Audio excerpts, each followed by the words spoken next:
Okay, sir. Looks like we're all up and running. Good to go. All right, thanks, Gene. Good morning. Welcome to the 584th board meeting of the California Regional Water Quality Control Board, Central Valley Region. I'm Mark Bradford, the chair of the Central Valley Water Board. I will introduce the other board members in just a minute. For people who want to listen or watch the meeting online, the board's customary webcast is available. We are receiving presentations and public comments here at the meeting and online through the Zoom meeting platform. If you are here at the meeting and intend to present or comment, or think you might be interested in commenting, you should have filled out a speaker comment card. It's a blue card that you could get at the front. If you're online and planning on commenting, you should already be in the Zoom meeting room using the meeting ID and password provided by board staff. If you have not already received this information, you can email us now at agenda5@waterboards.ca.gov. That email address is agenda followed by the number 5 with no space at waterboards.ca.gov. Include speaker comment in the subject line so we can follow up with you. For those in the Zoom meeting, you will be on mute and your camera turned off until it is your turn to speak. Our meeting host will then unmute you and ask you to turn on your camera if you have one. When you're done speaking and the board members have completed asking questions, you will be placed on mute and your camera turned off. I will now introduce the other board members as follows. I have Denise Kadara of Allensworth next to me here. Raji Brar on the big screen from Bakersfield. Sean Yang from Sacramento. Nick Ovdis isn't with us today. Elena Lee Reeder of Sacramento, and I'm Mark Bradford again, also from Sacramento.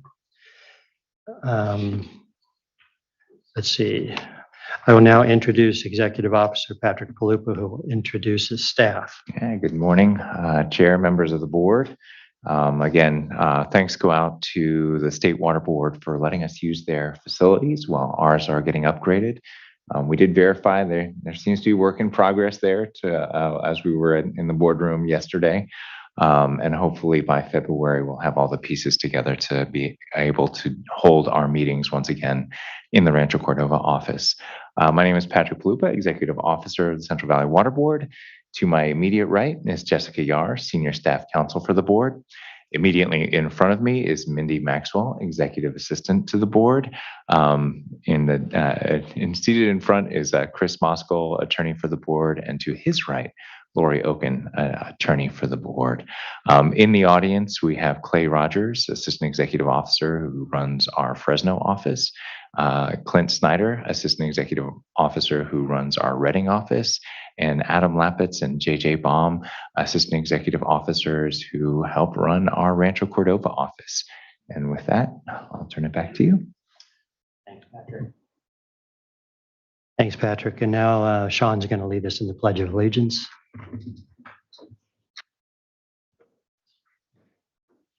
Right, ready, pledge. I Pledge allegiance to the flag of the United States of America and to the republic for which it stands, one nation, under God, indivisible, with liberty and justice for all.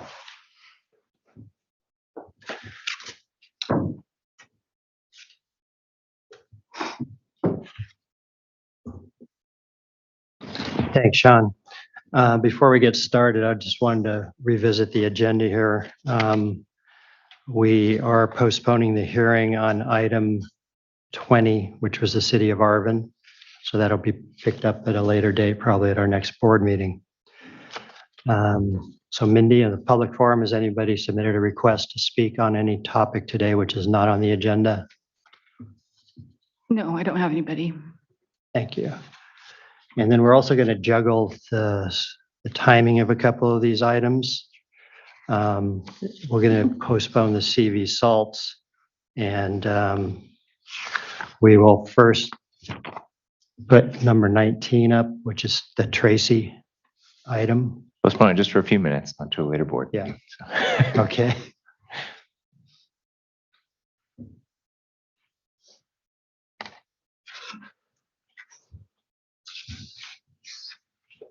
There were some late revisions on this, I see.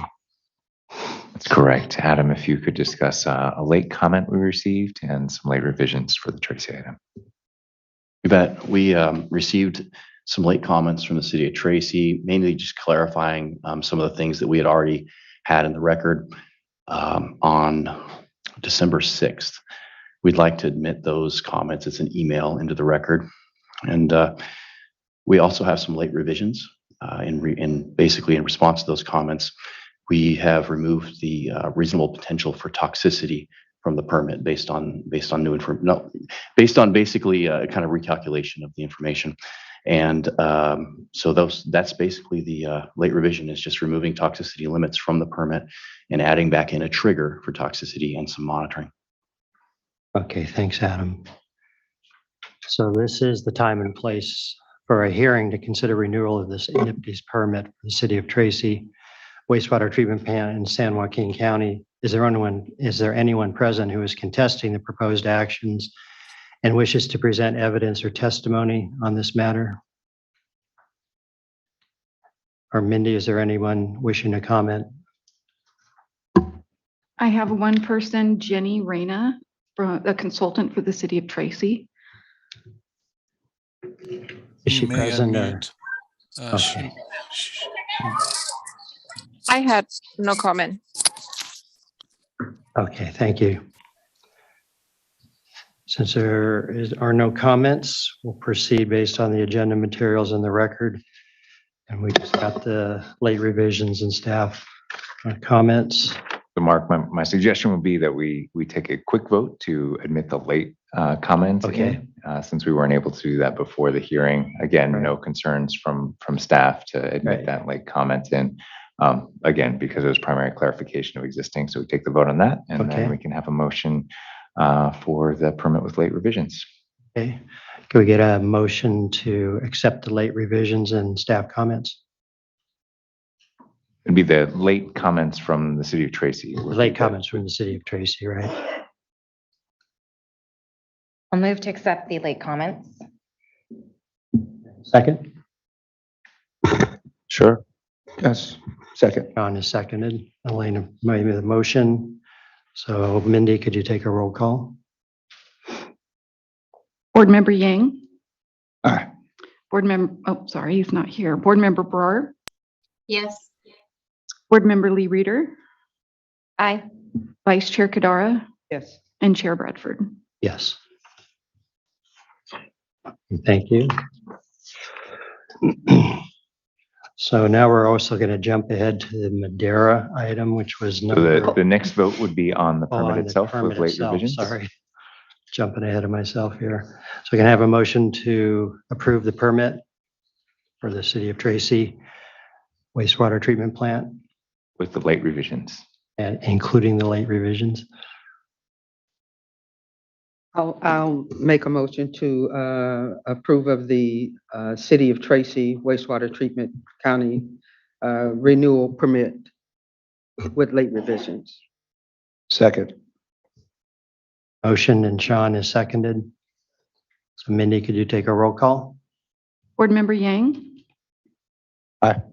Board Member Brar, Yes. Board Member Lee Reader, Yes. Vice Chair Kadara, Yes. and Chair Bradford. Yes. Okay, now we'll move on to the Madera, which was previously on the agenda as item 11B. This is also the Madera wastewater treatment facility, consideration of revised waste discharge requirements. Find the script here. Alex, you can unmute if you like.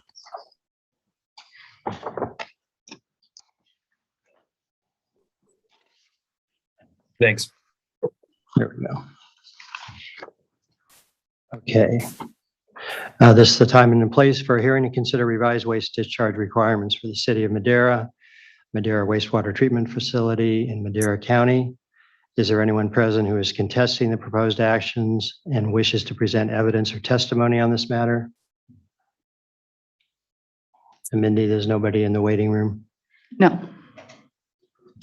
Is no one present to contest this I see matter? no hands No raised. hands raised. Okay, thank you. The board will proceed based on the agenda materials and the record. Are there any late revisions or staff comments? No. Thanks, Clay. Does council have any legal issues to discuss at this time? No. Chris? Okay, the hearing is now closed. The chair will entertain a motion to consider the revised waste discharge requirements for the city of Madera wastewater treatment facility. I'll move to adopt the revised wastewater discharge requirements for the city of Madera. Elena has moved. I'll second. Seconds. Mindy, could you take the roll call? Board Member Yang, Aye. Board Member Barr, Yes. Board Member Lee Reader, Aye. Vice Chair Kadara, Yes. and Chair Bradford. Yes.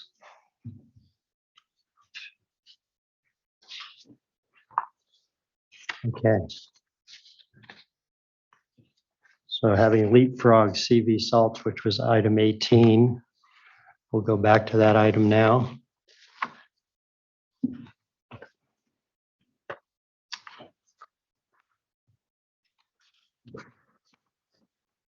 I just want to extend my thanks to staff who worked through a lot of late comments, a lot of turbulence on those last few permits. These are actually very significant permits, lots of requirements for both the city, lots of implications for their compliance, and tremendous amount of work went into them. And just because they're uncontested doesn't mean that there was a lot of emails being exchanged over the past few months on all of those, and a lot of data analysis being done. So my gratitude goes out to the staff who worked on that. Yeah, a lot of good work, obviously, if we had nobody contesting any of it. So that's impressive. Thank you. Okay, agenda item 18 is a CV Salt program update. It's an informational item only. At this time, we will hear a status update on the implementation of the Central Valley Salt and Nitrate Control Program. This is information item only and no action will be taken, although the board may ask questions and provide direction to staff. Following the presentation, interested parties will be allowed 3 minutes each to address the board. And I think we're ready.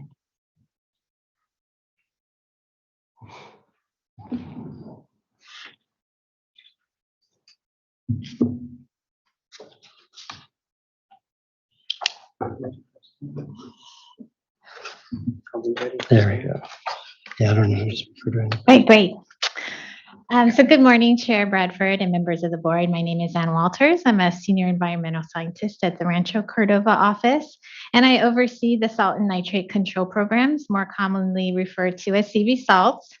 I'm joined today with Sarah Rutherford. She's with the Cahuilla Water Foundation, and she's representing the nitrate control programs management zones today. And we'll be providing an update on the implementation of the CV salts program. Next slide.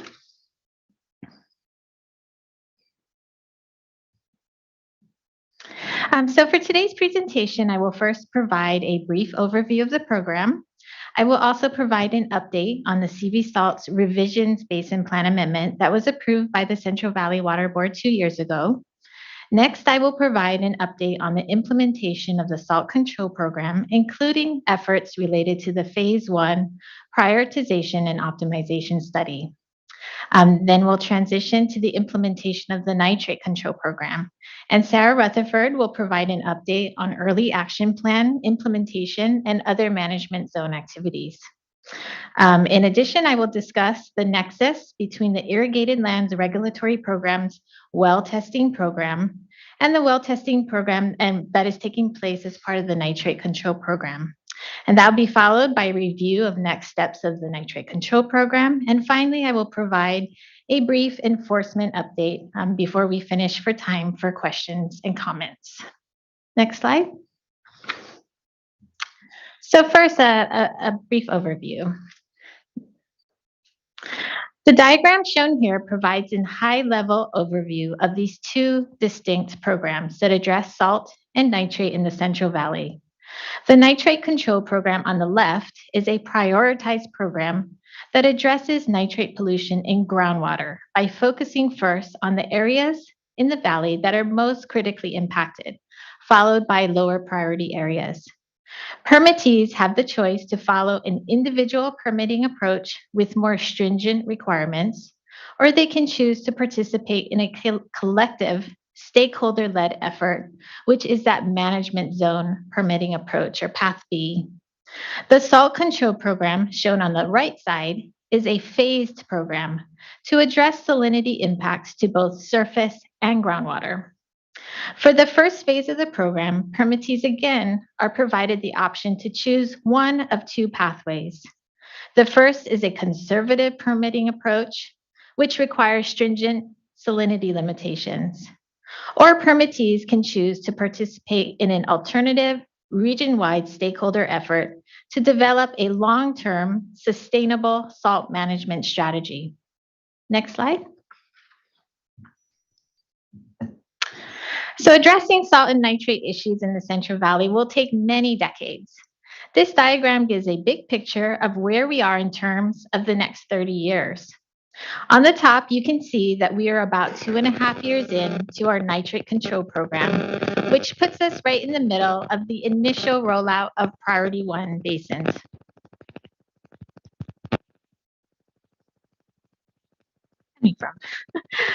Priority 2 basins are expected to be addressed later next year, while non-prioritized areas will follow on a to-be-determined basis.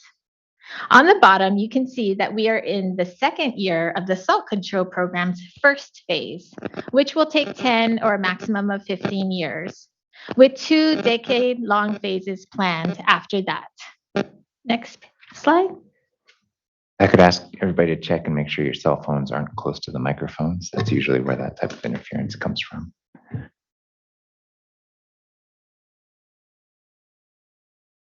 No worries. Okay, next I'm going to just give an update on that amendment that came through a few years ago. Next slide.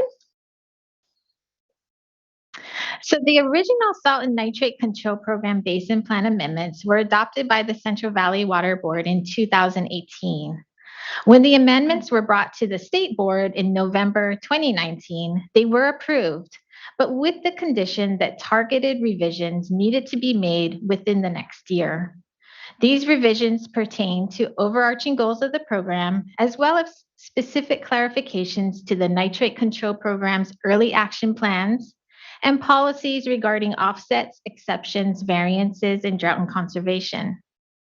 The revisions basin plan amendment was adopted by the Central Valley Water Board in December 2020 and approved by the state board in June of last year.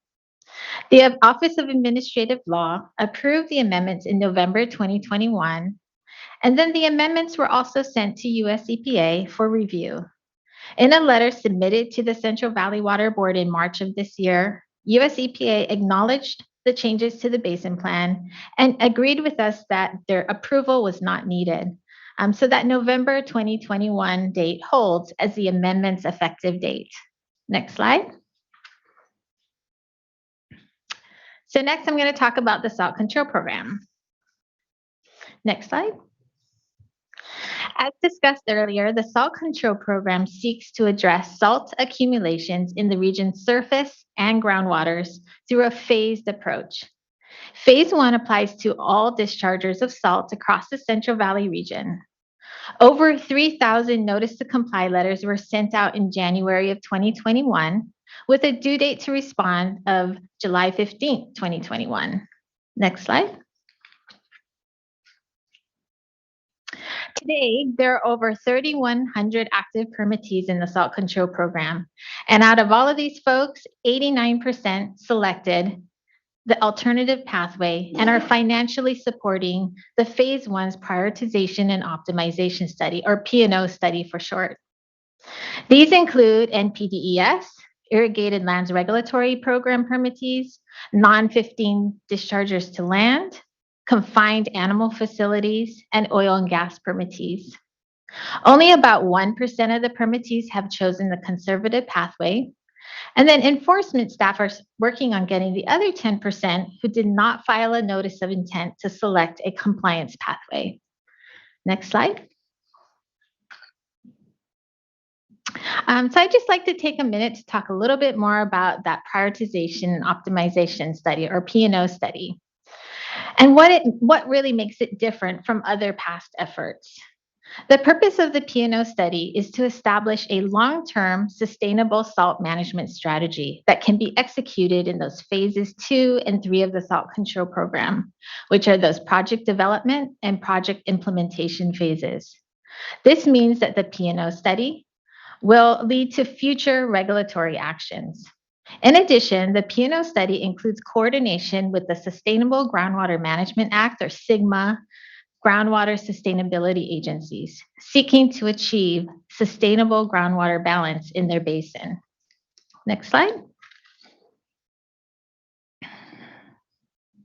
The P&O study will define salt-sensitive hydrologic regions and identify their salinity sources and impacts.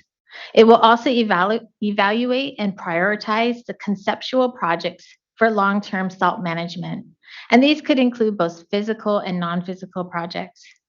It will also establish a governance structure and a funding plan, and ultimately it will develop recommendations for phase 2 of the salt control program, which is when the design and approval steps of the salt management projects need to be completed.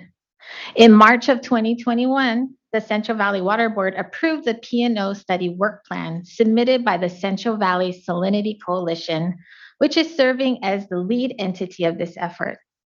And since that time, a lot has been accomplished. Next study, or next phase. Next study too. So I don't expect you to read this. It's a little overwhelming. I know when I first saw it, I was like, whoa. But I do want to point out that the P&O study is a complex set of interconnected activities that require information for the stakeholders and policy decisions for the CV Salts Executive Committee to make in advance, so that we can advance forward in those planning efforts. Next slide. And then critical to this effort is using the most current and interconnected data models based on the best science that's out there. So the model seen here will be used to complete a region-wide baseline salinity characterization report, and will help identify and evaluate future salinity scenarios for long-term sustainability in the Central Valley. Next slide. And again, I don't want you to read this one too closely either, but I just want to highlight that a lot of work has already taken place in the last year, like key data development and management tasks, the initial development of that baseline characterization report, and the selection of salt management tools and models. The next few years will be very busy as well, with critical milestones coming up in 2024 and 2025. Next slide. So that concludes my discussion on the salt control program. So I'm just going to take a pause here and see if anybody has questions. One basic question. What's non-15? Oh, so that's chapter non-15. So those are waste discharges that go to land instead of surface waters. Thank you. Title 15 used to be the place where the hazardous waste regulations were. And so non-15, and again, it's kind of a legacy name, but it's the catch-all for every other non-hazardous discharge to land. So that's what's out there. Thank you. Thank you for the question. We get so used to our names and acronyms. It's a good reminder to make sure we define those things. Thank you. Mr. Bradford, there are no hands raised. Thank you, Jean. I will continue on with the nitrate control program. Next slide.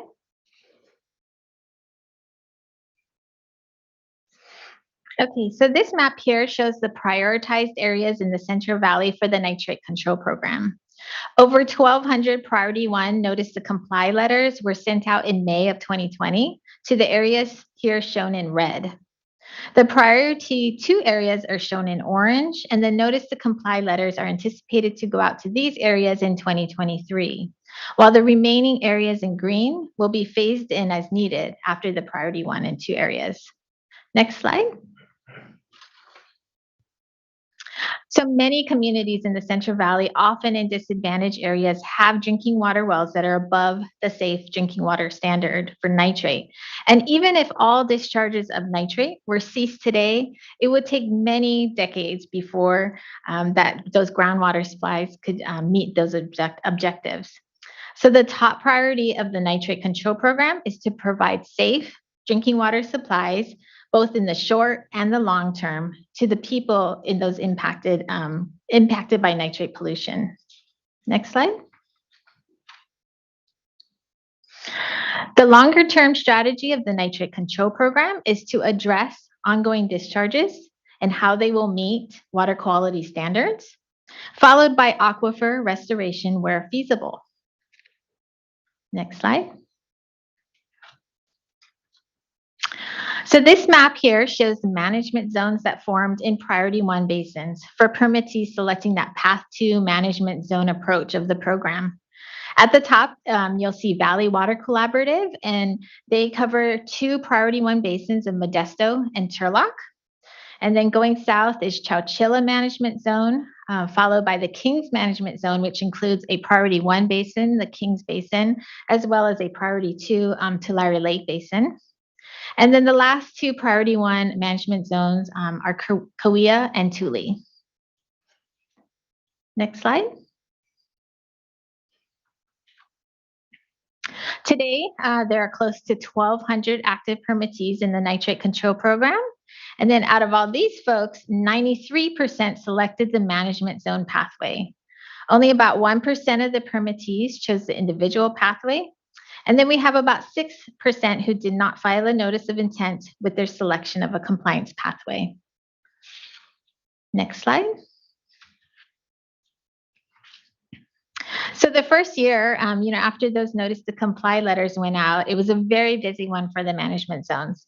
They developed what was called preliminary management zone proposals, and these included information on their boundaries, a technical review of their nitrate conditions, a list of participation and a list of participating members, and then also early action plans. And these were the plans that described how the management zones would implement well testing and provide safe drinking water to those impacted residents.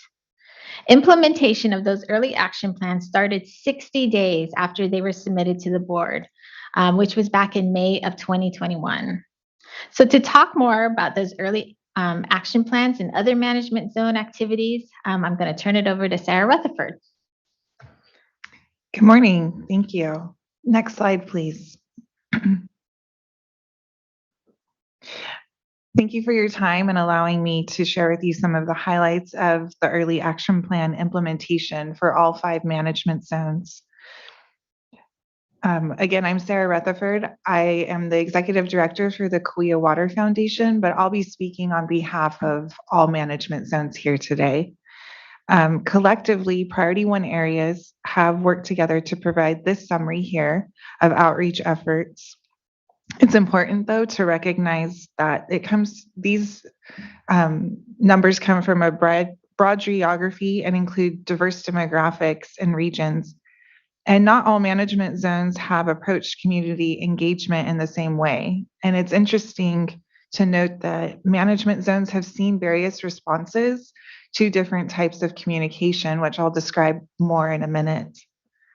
So this slide here describes year 1 efforts only. As Anne mentioned, that's from May 2021 through May 2022. The next slide describes efforts to date in year 2. But briefly, looking at media campaigns, which include social media, radio, newspaper, and TV, there have been over 1,000 placements with almost 1.5 million engagements. And then with postcards and flyer efforts, there have been at least 35 campaigns in year 1. This includes things like direct mail to actual resident addresses, alongside door-to-door flyer distribution. And of course, that has posed some unique challenges going door to door, which I'll also describe more in a minute. We have also attempted to quantify one-on-one discussions where we actually interact with residents through door-to-door visits, street fairs, and by phone. And here, when we can engage with community members, we often talk about services that are provided, like free domestic well testing for nitrate, as well as free bottled water delivery when well results don't meet the drinking water standard for nitrate. All management zones have information readily available to refer to residents where they are either outside of the management zone boundaries or they have other water-related concerns such as drought or other questions. So the intent here is that we don't leave any resident or member of the community still wondering and confused about where to go. With SIGMA being so important to people lately and also drought issues, we want to make sure people can find who they're looking for. In most management zones, websites have been a hub of activity and information. Visitors to management zone websites in year one were just over 25,000. That number has gone up quite a bit in year two. Applications received, whether it was through a paper application or online application or some other communication channel, totaled over 1,200. Management zones have also met with community members, held online meetings and other events to encourage participation, and almost 3,000 people attended more than 100 events in year one. Next slide, please. To more than 7,000 unique inquiries. More than 2,800 applications for domestic well testing have been received by management zones since we started. And of those, approximately 700 were either outside of a management zone's boundary or in a priority 2 area, or they were referred to other programs for services. Within management zones alone, 1,300 domestic wells have been tested, and later you'll hear more from Ann on other testing completed by the ILRP program. Currently, 900 households receive bottled water directly delivered to their door, provided by management zones. The quantity that's delivered is informed by household size and need, but typically we start with about 60 gallons per month, which is consistent with other water board programs, like what Self-Help is currently doing. But if they need more, we work with our vendors to get them additional supplies as needed. As illustrated in the graph on the bottom right, participation for inquiries, applications, well testing, and bottled water deliveries has increased and continues to increase. In addition to the bottled water delivery, some management zones have free water filling kiosk stations, which provide clean drinking water and cooking water equal to approximately 440 households each month. There are no screening criteria for these water fill stations. They're open to the public. And again, quantity is not limited, and most of them are open 24 hours a day. Next slide, please. Quick question for you regarding the well testing. Do we know how many of those private wells that are tested have rental occupants at those? Do we have any idea about that? The reason I'm asking, because many of the private wells, whether they want to be tested or not, have people that have no voice there if the private well owners choose not to have the wells tested.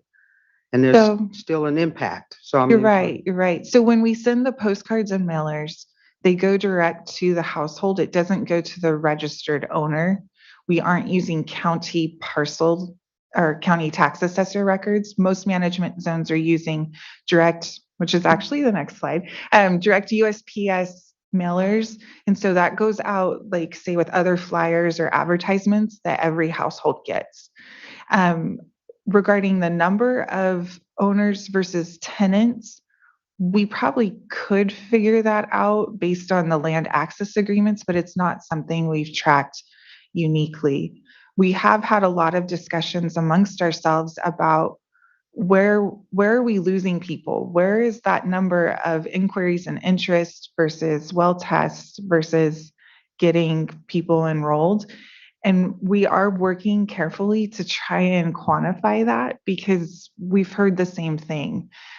We do ask for landowners to sign the permission agreement to go on property and sample the well because the data does eventually go to GeoTracker. And so people do have some concerns with that. But so far, to my knowledge, we haven't had landowners, just boldly deny the request.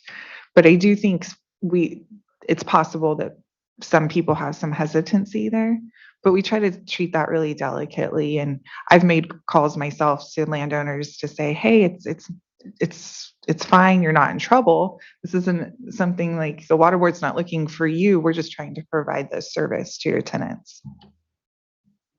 You're welcome. So I just kind of spoke to this, but this is an example of the postcards that are sent. This one is provided by Valley Water Collaborative. So these postcard mailers, as you can see, include information in both Spanish and in English. And we do our best, and we've refined this over time and workshop to have clear language, graphics that are easy to understand. And these postcards typically refer a resident to our websites or phone number, or sometimes we'll advertise in-person events, things like that. Some management zones have started to use easy to access QR codes, which I think is pretty cool. You can scan it with your phone and it takes you right there. And again, these go directly to the household itself, not the registered owner. Next slide. This is an example from Chowchilla of our websites. Again, here visitors can access information in Spanish and in English.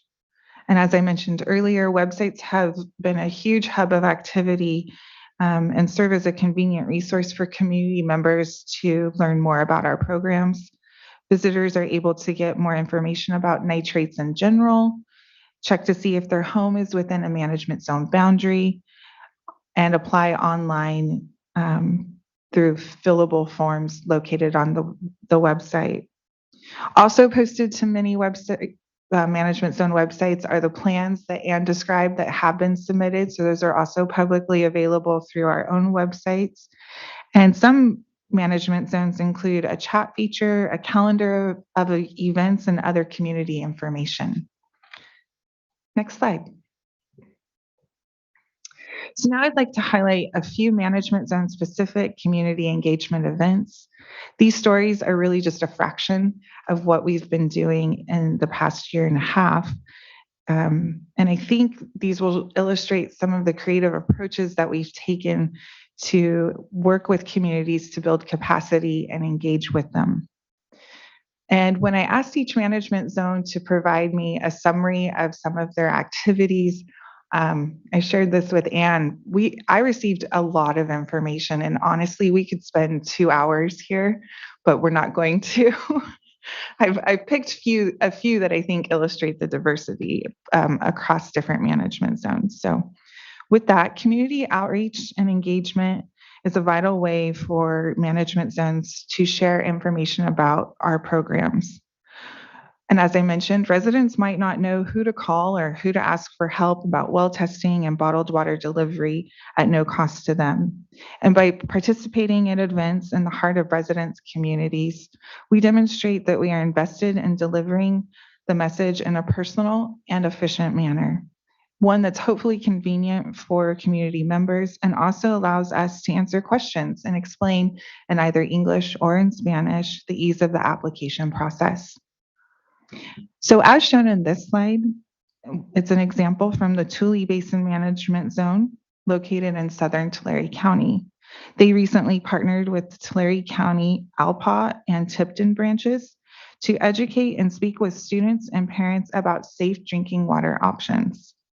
Children enjoyed a hands-on activity on how wells work, as they added a simulation of rainwater to the soil and gravel, watched the well fill up, and then filtered the water as it made its way into the home.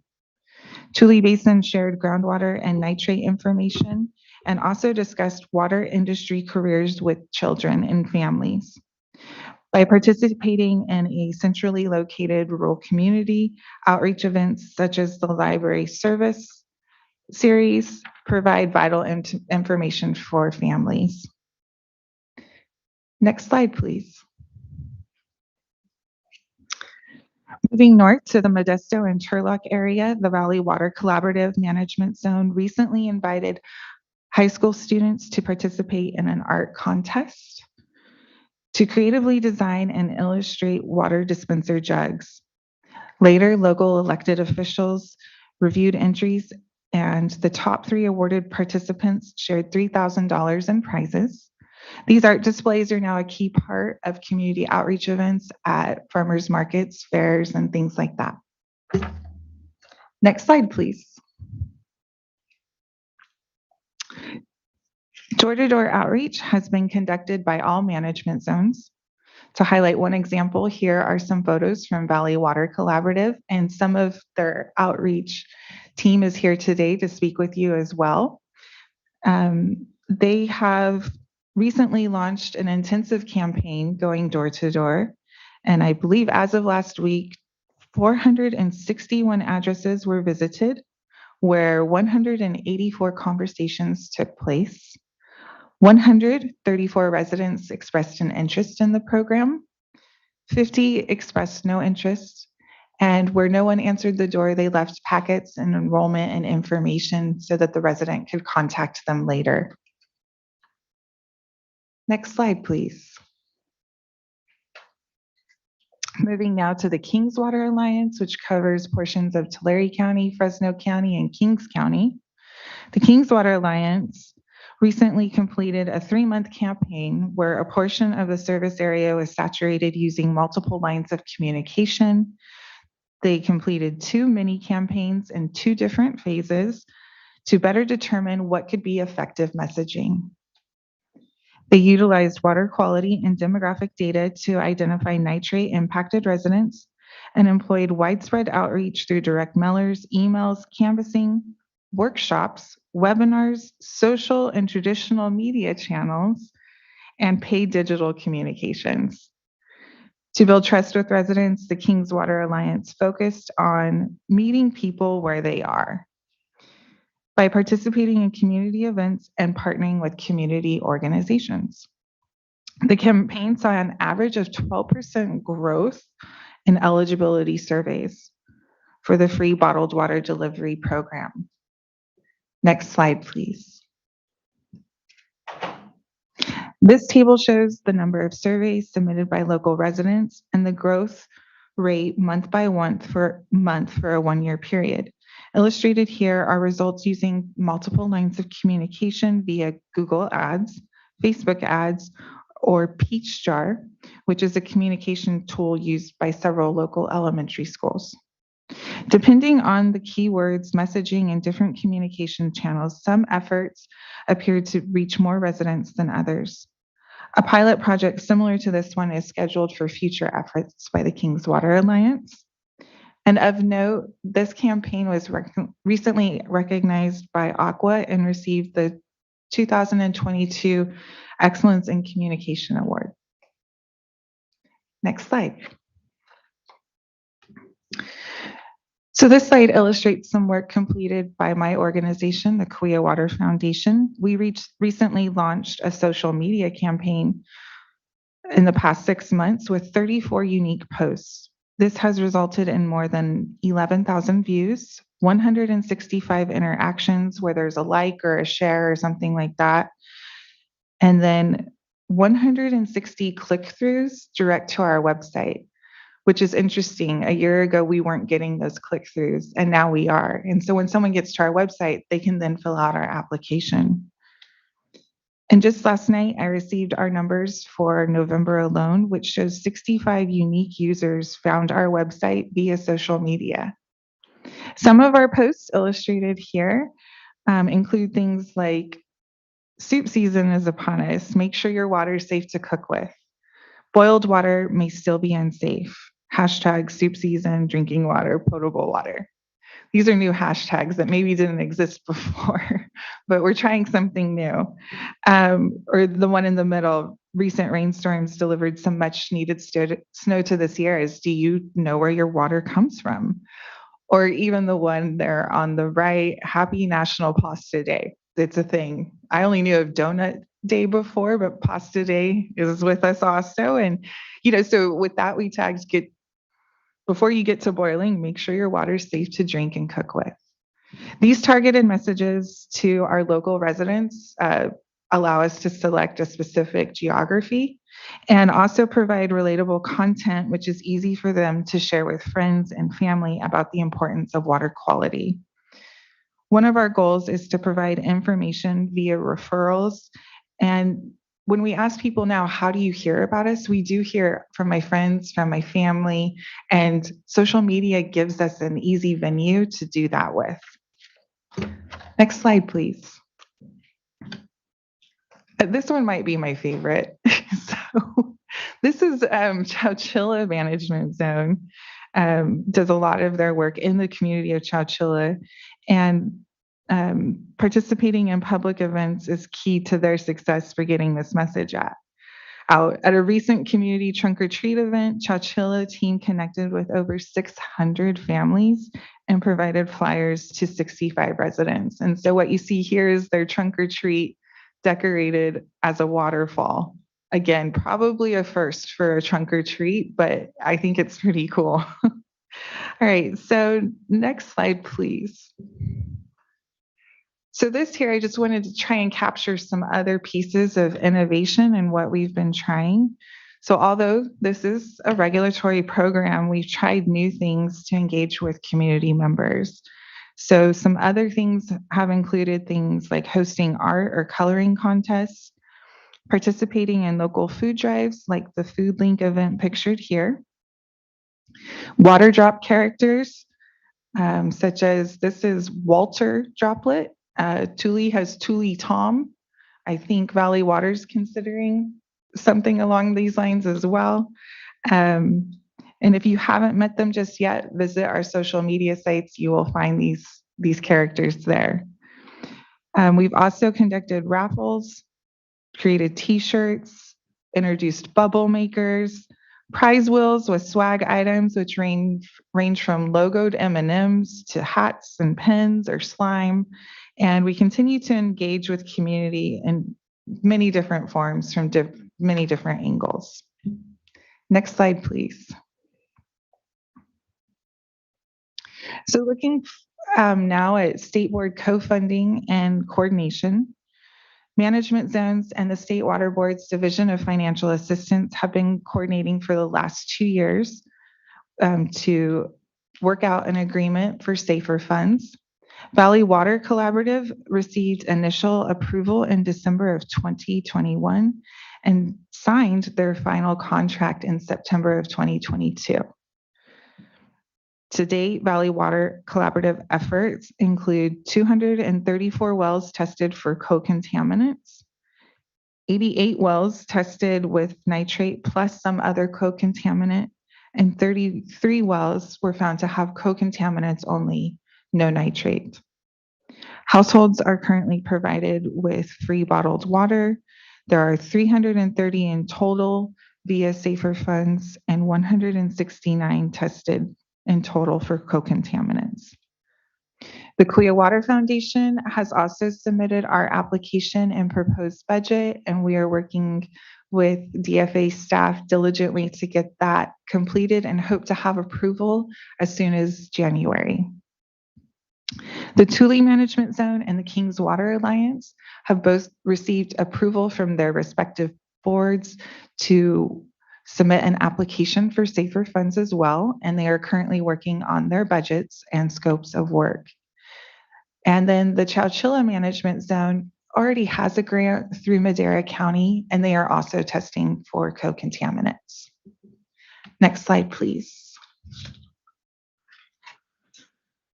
So looking forward on early action plan, continued implementation, our goals are to continue to expand safer funded testing and water supplies, coordinating and supporting drought efforts, again, not leaving residents confused about who to ask for help.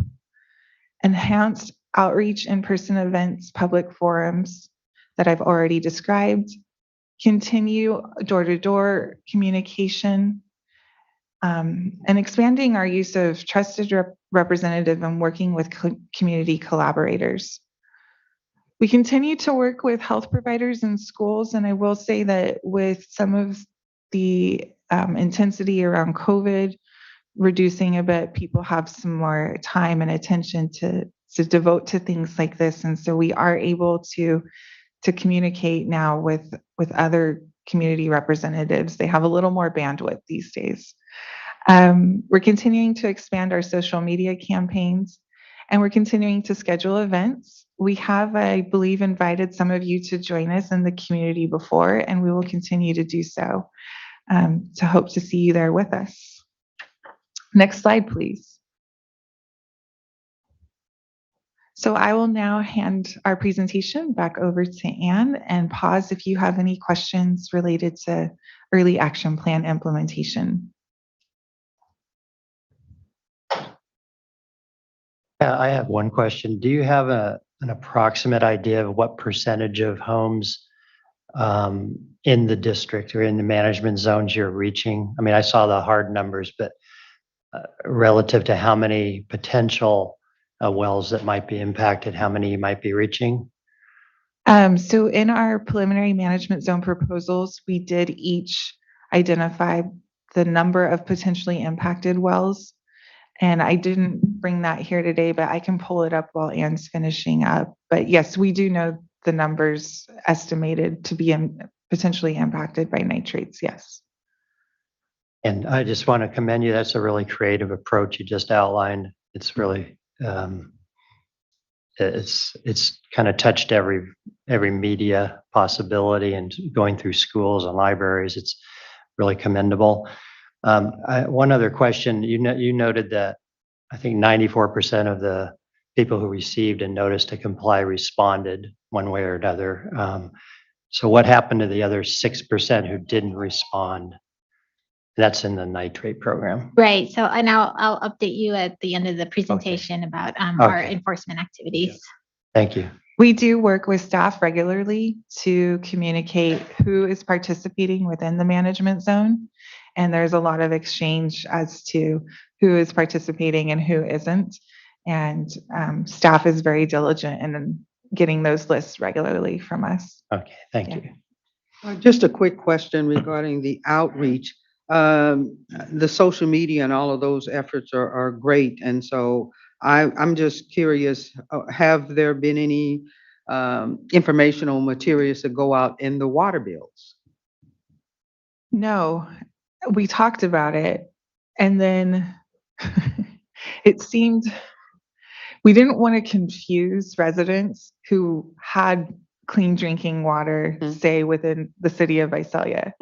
But for example, the community of Lemon Cove in our area, the water at the tap isn't safe to drink for nitrate. And we talked with them. I'm meeting with their board next month to talk more about that, because at the tap, the water that residents pay for isn't compliant for nitrate. But we want to talk with their board first before we include messaging, because here's a bill to pay for something, and we're also telling you it's not safe. So we want to get that right before their organization gets a lot of angry phone calls. They send that information themselves, but in those communities, we've had a lot of interaction and door-to-door communication and things like that. But no, not yet. And Vice Chair Gadara, I think we can talk a little bit more offline as well, because recall that those, when you have a bill and a mailer, it's not a domestic well, right? And so it falls under the purview of the Division of Drinking Water, who often has their own enforcement orders placed on those communities to rectify the nitrate impairment on their own. So it's a very delicate kind of internal at the water board kind of a dance that we do to make sure that we are ensuring that the residents have access to safe, clean, and affordable drinking water while not taking the heat off of the drinking water system itself, to ensure that they're taking all appropriate measures under the Division of Drinking Water's enforcement orders to rectify the water quality problems. Because sometimes it is due to underinvestment in the community by the water system, and so we have to take steps in conjunction with the state water board to rectify those problems. And it's touchy. I mean, these are often the communities with ratepayer base that is struggling to afford their bills, and exactly like Sarah said, it gets challenging to say, well, you have to pay more, but we're given, but the water provider is not providing safe, clean, and affordable water from the system to begin with. I would also kind of say, just take 1 second, Sarah, to thank you profoundly for the efforts that you and the other management zone leads have been working through these issues with. I mean, I think, this is obviously the first time this region has taken on this type of effort and overseeing this type of outreach. And to be honest, when CV Salt started, a decade or so ago, I think it would have been less challenging to cut through the noise that we have these days with all different manner of social media, all different types of competition for attention. I know early on in the deployment of these projects, the biggest challenge was say, no, we're not selling you anything. Because if you walk through your local hardware store, if you even check your mail in these areas, you see, every month, every week, sometimes you get these flyers saying, we'll test your water for free, because they want to sell you a water softener, or they want to do something that is unrelated to drinking water contamination. So you have to get incredibly creative to cut through that noise and to have somebody's attention, because you're doing something kind of invasive. You're going into their house and testing their water at their tap, and I think there's an incredible amount of success owed in large part to the creativity of all the folks who have been working on this endeavor to cut through the noise and get that sampling done. So just congratulations on this effort. We still have a long way to go. I know everybody's brainstorming about new ways to kind of do the outreach, but really, where I sit right now, it is a success story in terms of what's been done. Thank you. Appreciate that. And to your point, we meet regularly, at least once a month, sometimes more, collectively as management zone leads and coordinators, to have that exchange so that we're not working in isolation, and so we can learn from each other. Again, it doesn't always relay the same from one area to the next. Kings will call me and say, hey, we just did the flyer you did and we got nothing. Sorry. But we are trying to at least relay those. I didn't know about the library thing that Thule did, and I thought, that's awesome. I'm going to call them and do the same thing in our area. So there is that exchange of creativity too, because it's new. We usually don't take our regulatory programs to the community, and this one we did, and I think it's different, but it's also kind of fun. I do want to chime in. Oh, did you want to go? Oh, okay. Thank you for the presentation. Just want to recognize that this type of program is very helpful, especially with the drought that we have and so forth. But point of clarification, I just wanted to ask, just within our region, is there any other drinking programs that exist out there along with ours? Yeah. Yeah, there are. There's several, in fact, but Self-Help Enterprises has a pretty large both drought assistance program and clean drinking water program, and those are funded through DFA typically. And we do coordinate with them monthly as well to have meetings about how they're helping people and how we are. And in fact, part of the proposal that was submitted by Kauai Water Foundation for Safer Funds includes a component for a data sharing tool so that we can exchange information easier and in more real time with organizations like Self-Help There are some other bottled water programs and other clean drinking water programs. One that I know of, Community Water Center has. And then also there is the Tulare County Bottled Water Program, but I think State Board is working to realign the goals of that one. Yeah, I have a family member who's has a wheel that is non-function, and he's literally get free drinking water and also water being delivered to his house for other usage. That I thought was very phenomenal, especially you depend on your will. With that said, just another point of clarification. So the outreach, are we outreaching to all the residentials or just the business? And if we do, or do we reach out to all of them that has wheels? That's the goal, right? And Okay. so when we do outreach, we send postcards to domestic well users. Sure. And we are in communities where there's maybe a greater concentration of domestic well users.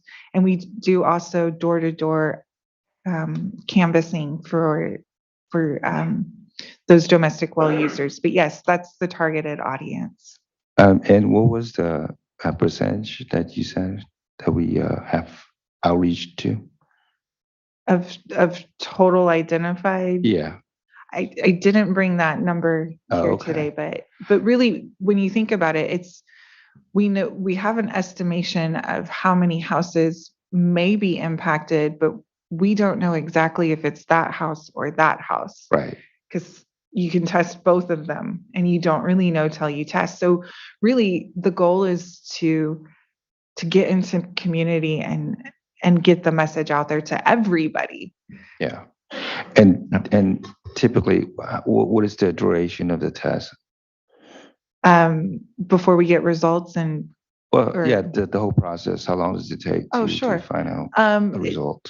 It depends. If you're doing the co-contaminant testing, it takes a little longer. Yeah. But for nitrate only, I'll speak for what Kauai Water Foundation does. Once we receive an application, we usually can get a field person to test it in the next week. We have to coordinate schedules with the homeowner, or the resident. Then once the well's been tested, the lab will notify us within 48 hours via phone if it exceeds the safe drinking water standard. If it doesn't, then we get those results later on. But the labs are mandated to let us know within the 48 hours. Okay, that's great. And on the contrary of what Denise was saying, as far as a home is being rent out and has a will, I think is probably important to also send it to the owner. I think for both parties to get that notification will be helpful because sometimes as a tenant, they would think the owner would have that kind of information. It would be making that kind of decision. But if the owner doesn't live there and it's not being conveyed, then the owner wouldn't know. And I myself is one of those owners, such as I think for all parties to get that information is critical. But it's a phenomenal program, and I'm just want to thank you for the work that you guys are doing, because this will make people more healthy and practically save lives. So thank you so much for all you do. Thank you. Thanks so much. And I'll add, Board Member Yang, I think your initial question was, are there other programs? And there are, for better or for worse, many, many, many programs. I think, when you talked about the wells going dry, that's actually a completely different program run by different agencies when you have a dry well. But the State Water Board has a hand in a lot of them. In October, recall that we heard from our representative Nicole Morgan about the Safe and Affordable and Fund Expenditure Plan. And then there's the intended use plan for the state revolving fund. And there are other intended use plans that the state board goes through. It's just extraordinarily extensive public engagement process. They have committees of people that from the community that kind of talk, how are you going to spend these, this past years, it's been billions of dollars to rectify these water quality programs. Some of it goes into the co-contaminant testing. And I think, to be clear, what's remarkable about this program is this is not, the nitrate testing is not being funded by the state. All the other programs kind of are being funded by the state. The nitrate control program is being funded by growers and dischargers in the valley that we're requiring them to do that.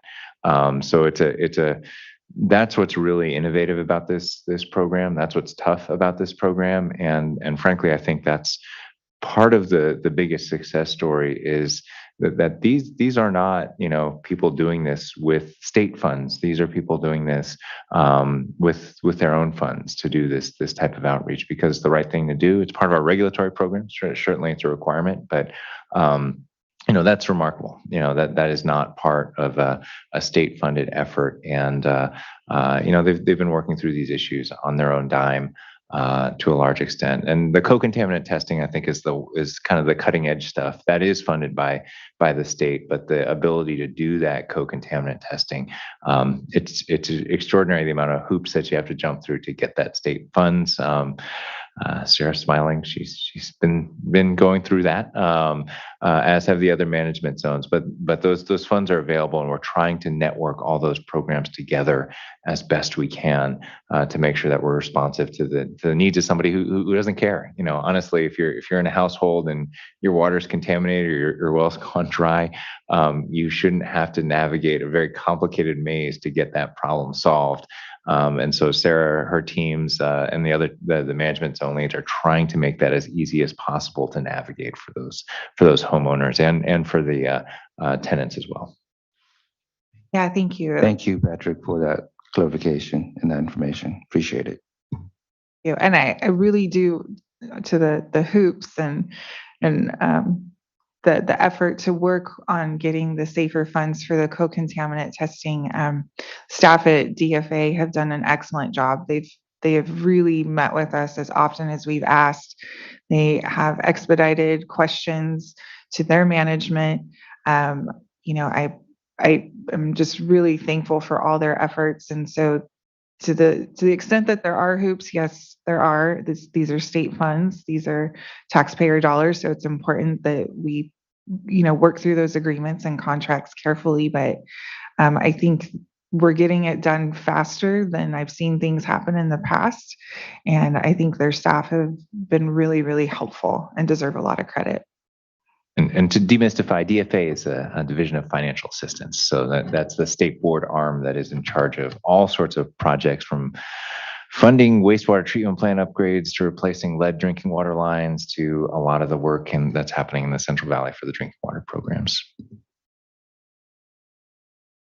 On a different note, I would like to congratulate the winners of the Aqua Award. That is no easy feat. And, I did look at the social media numbers, and clearly there's geofencing and micro-targeting involved, which is great because you don't want to waste that message.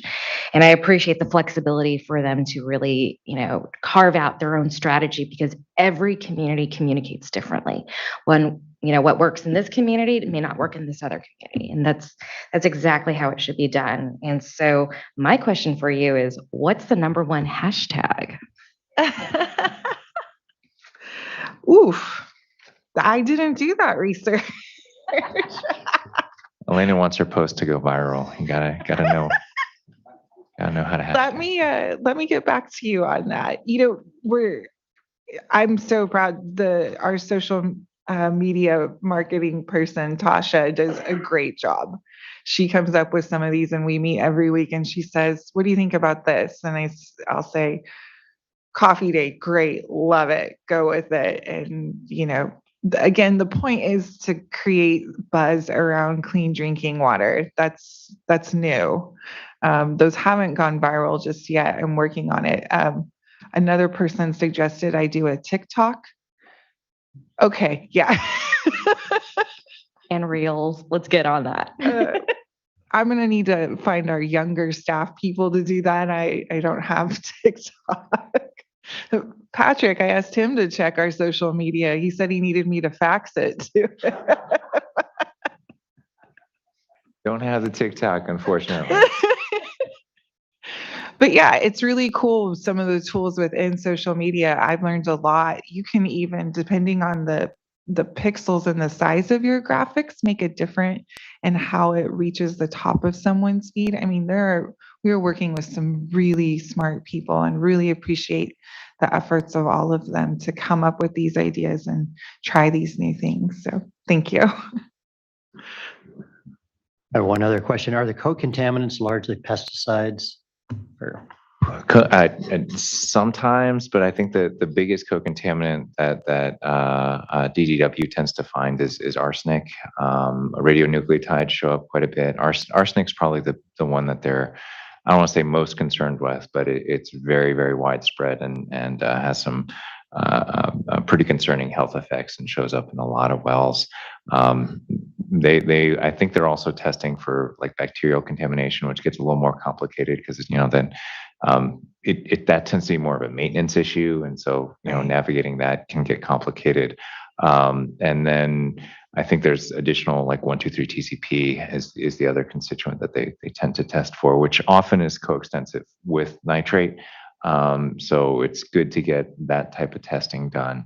But yeah, those are the big ones. Those are the big ones. Yeah, it's typically a list of about 8 or 9, and some of them are regionally specific. So for example, perchlorate it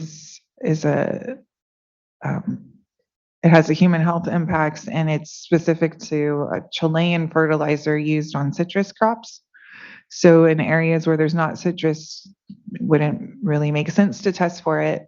But for example, in our area, we will be testing for perchlorate quite a bit. So the application is specific. Our safer application outlines the co-contaminants, and I'd say it's iterative depending on the geography in the area, but Patrick's right. DBCP, 1,2,3-TCP, and a handful of others. So in total about 9. And on the bacteriological testing, it's something that Valley Water started doing, and again, we came to understand that it's much more of a system and well owner issue, and so I think we're working to provide that information, but currently have asked Department of Financial Assistance to look into that further because we would need a solution set, and doesn't really fit well within SAFER right now. So that one's pretty tricky, but we've talked a lot about it. Thank you. Welcome. Back to Ann.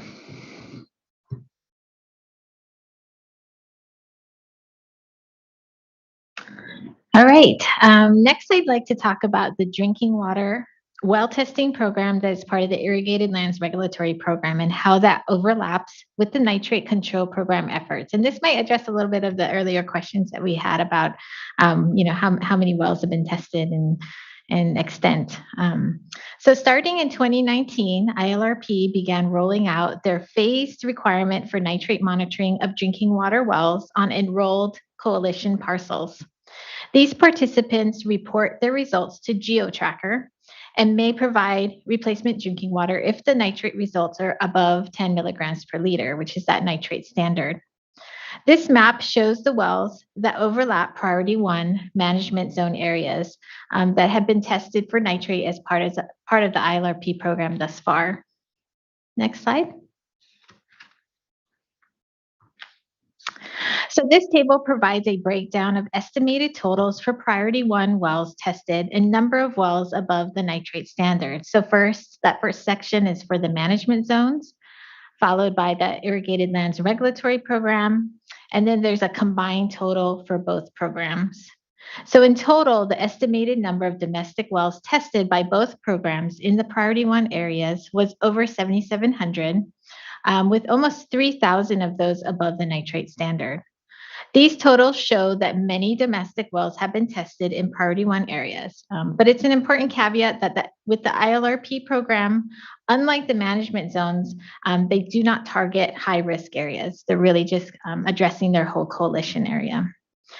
Due to a lack of reliable data on private domestic wells, more work is needed to make a good estimate of the total number of high-risk wells and the associated users in these priority 1 areas. The bottom row shows the conservative estimate of people in priority 1 areas who rely on private domestic wells and are likely impacted by unsafe drinking water, as presented in the Corona Environmental Consulting's report for developing equitable and effective early action plans. But this estimate is likely on the low side since it was based on a limited data set of about 5,000 wells. Next slide. So without a reliable estimate of the wells in high-risk areas, it can be really hard to gauge program effectiveness as it relates to targeted sampling. However, since the ILRP program requires sampling across a coalition and does not target high-risk areas, it made sense to do a comparison of the percentage of wells above the nitrate standard that have been tested by the management zones versus the ILRP program. The ILRP wells that have been tested above the standard ranged from about 11 to 47%, averaging at 33% across the priority 1 areas. With the management zones, that percentage is higher, averaging at 63% across the priority 1 areas. So to be clear, this is really just a high-level snapshot. It doesn't capture the complexities and nuances of each program or those areas, but it does provide a general sense that the management zones are successfully targeting those higher risk areas. CV Salt's program staff has been coordinating with ILRP staff to further refine these well testing numbers. And staff will continue to work with both the ILRP program and the management zones this next year to reconcile data sets that help to inform future well sampling and replacement water efforts in these priority 1 areas. Next slide. So finally, I'd like to discuss the next steps of the nitrate control program. Final management zone proposals were due in August of this year. And these plans built off of those preliminary plans that were submitted last year, and they contain an assessment of water quality conditions in the management zone, a final governance plan, and a list of management zone participants, in addition to a tentative implementation timeline. These documents went out for a 30-day public comment period in mid-September, and staff are currently developing comments and responses on these plans. Upon acceptance by the Central Valley Water Boards, the management zones will then have 6 months to submit a management zone implementation plan. Next slide. So these management zone implementation plans, these are the big deals here. These implementation plans will contain the proposed regulatory timelines and milestones for nitrate reduction and compliance in each of these management zones. All of the management zones have committed to posting the data they use, such as their Excel spreadsheets, in a shareable format for interested parties to access on a publicly available website. And these are the plans that will initiate the Central Valley Water Board's development of waste discharge requirements to implement nitrate reduction targets.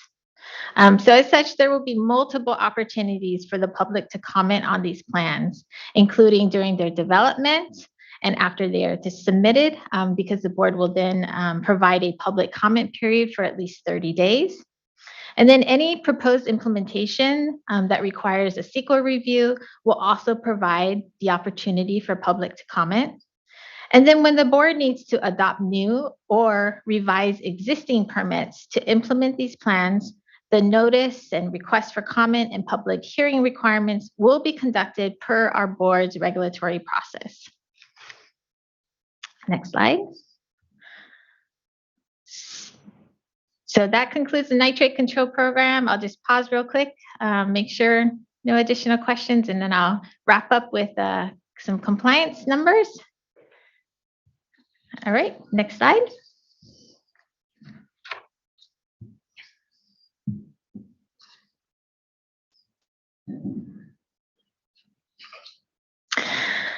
Okay, so earlier this year, Patrick Palupa presented to the board the strategy of the CV salts enforcement activities. So I just want to provide an update today. Currently, 90% of the permittees in the salt control program are in compliance. The remaining 10% have not selected a compliance pathway. This number is down by 2% from this summer, when the total of facilities that were on this list was almost 400. So we're down to almost 300 now. Enforcement staff have been really busy reaching out to these permittees and answering questions and helping them submit their notice of intent documents. Next slide. And for the nitrate control program, 94% of the permittees are in compliance. The remaining 6% have not selected a compliance pathway. And this number was almost 100 earlier this summer, and now we're down to 71. I think I actually might be 69 given this past week after making these slides. So this is a really significant decrease in a short period of time. Enforcement staff have done a great job conducting outreach to each and every one of these permittees, and they've successfully helped many of them file their notice of intent documents to participate in the program. Next slide. So Patrick Palupa provided this information in his presentation to the board earlier this year, but just as a reminder, for those permittees who do not select a pathway, enforcement staff will pursue administrative civil liability to those that present a significant threat to water quality and that have notice of the program requirements. As part of this strategy, there is a focus on dischargers in disadvantaged communities. And the board will pursue violations as a priority A violation, impacting the integrity of the regulatory program. More information about the enforcement activities is available in the executive officer reports. Next slide. And that concludes our presentation for today, and we can open it up for comments and questions. Well, thank you guys, Ann and Sarah. You did an incredible job summarizing a really complex program. And it's impressive to see the progress that's been made really over the last couple of years that I've been paying attention to this on the board anyway. So thanks again. And I don't know if anybody else has questions we haven't already covered. Denise? No, I think you two ladies, Annie and Sarah, have done an awesome job in packaging this presentation. We still have a ways to go in addressing some of the concerns. It seems to me like Valley Water is one of those management zones that's farther ahead than many of the others is in addressing the concerns. So I guess one of the questions with the progress, their numbers are a little bit higher and better. And I'm just curious of what we can do to bring the others along. I can't remember. Yeah, Thule and a couple of the others that are lagging behind in their numbers for testing and all of that. What's being done to address those that are not making the progress as significantly as Valley Water has, I guess? Well, so I think the numbers are largely dependent on the size of the management zone boundary. And so, for example, Valley Water Collaborative, they are doing a great job. Thank you. You're right. Perry's over here smiling, but no, it's also more than twice the size of Thule. And Chowchilla itself, if we go back to that map, Chowchilla is maybe a sixth of the size of Kauai. So in some ways, comparing across the two, and we've talked a lot about this, is how could you say one area is doing pretty well and not? And I think that's why we work so closely with staff is to let them know what we are doing and if we are fulfilling our obligations described in the early action plans.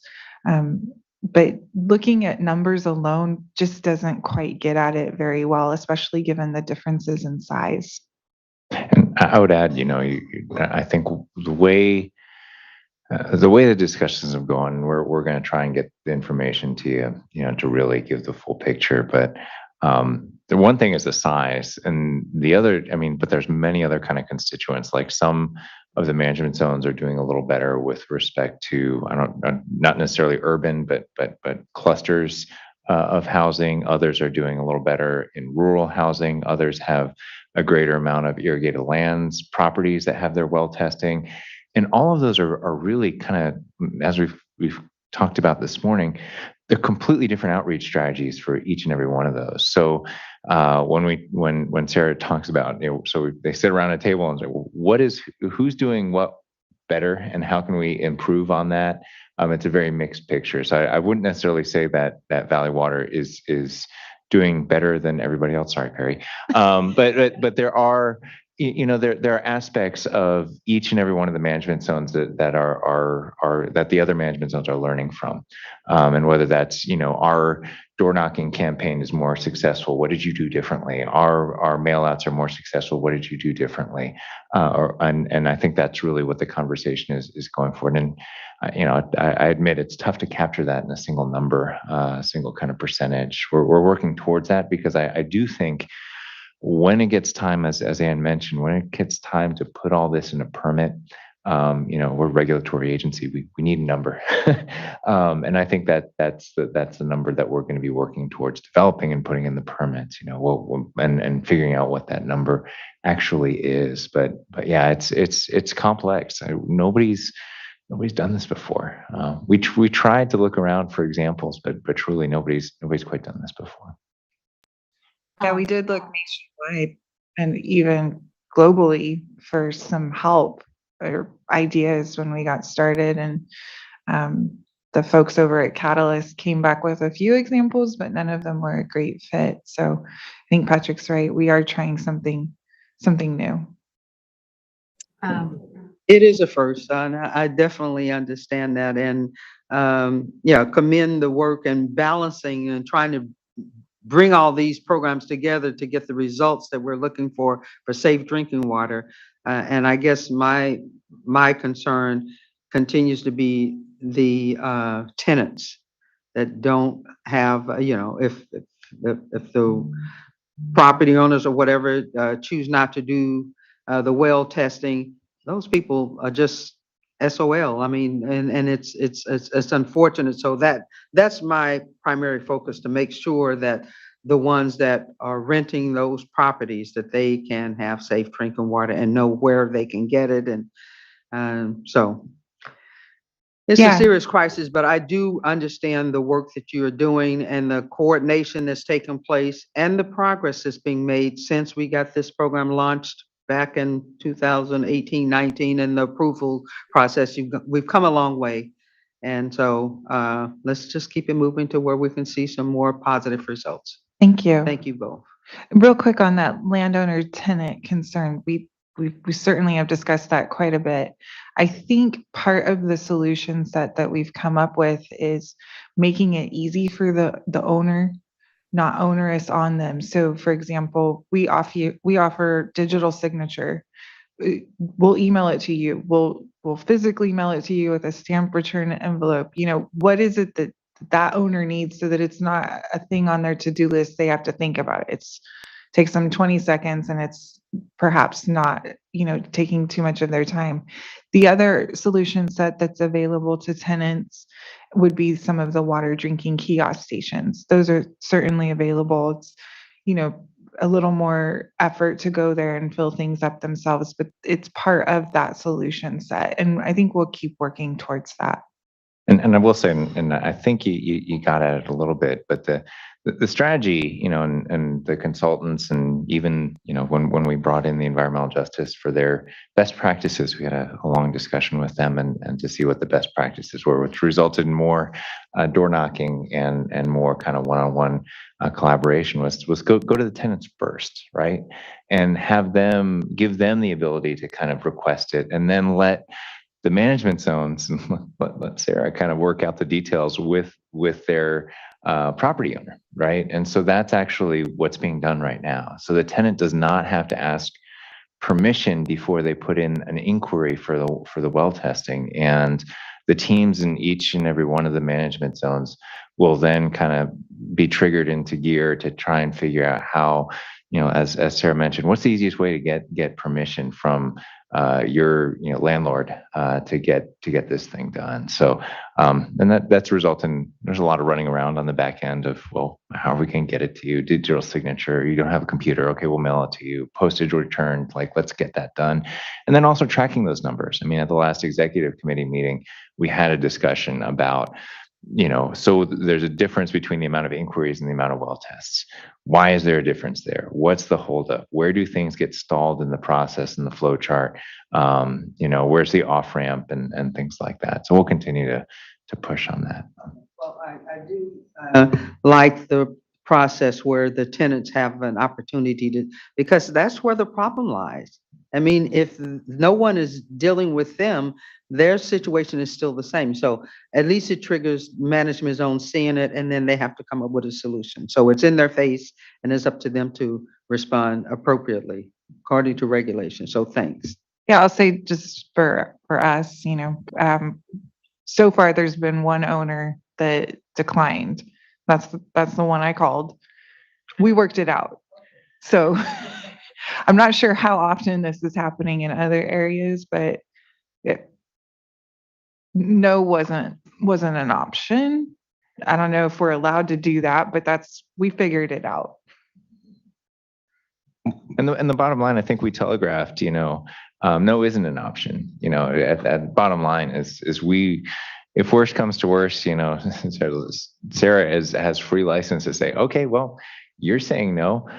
I'll tell the regional board you're saying no, and here's the address, and you may expect a 13-267 or a cleanup and abatement order with the state seal on it that can penalize you $1,000 a day if we don't get this sample done. I mean, that, and to be honest, it has not gone there yet. It has not gone there. I think most people, landlords, tenants are embracing it with open arms. Frankly, if I'm a landlord and it's like, I could be poisoning my tenant, hey, I want to know about that, because you don't want that, that can easily result in all sorts of liability later on down the line. So we haven't seen that as a problem emerging, but we're absolutely going to continue to track it. And we've got some big sticks in case things are slowing down in the process. Just want to chime in. I'm in line with my colleagues' thoughts and what the team has already done as a new program. I think you guys are making progress for sure. But data is very critical, and Patrick has alluded to as far as getting an expert involved and the team moving forward. I think that in any work, especially you dealing with different parties, communication is key, and the phone calls, the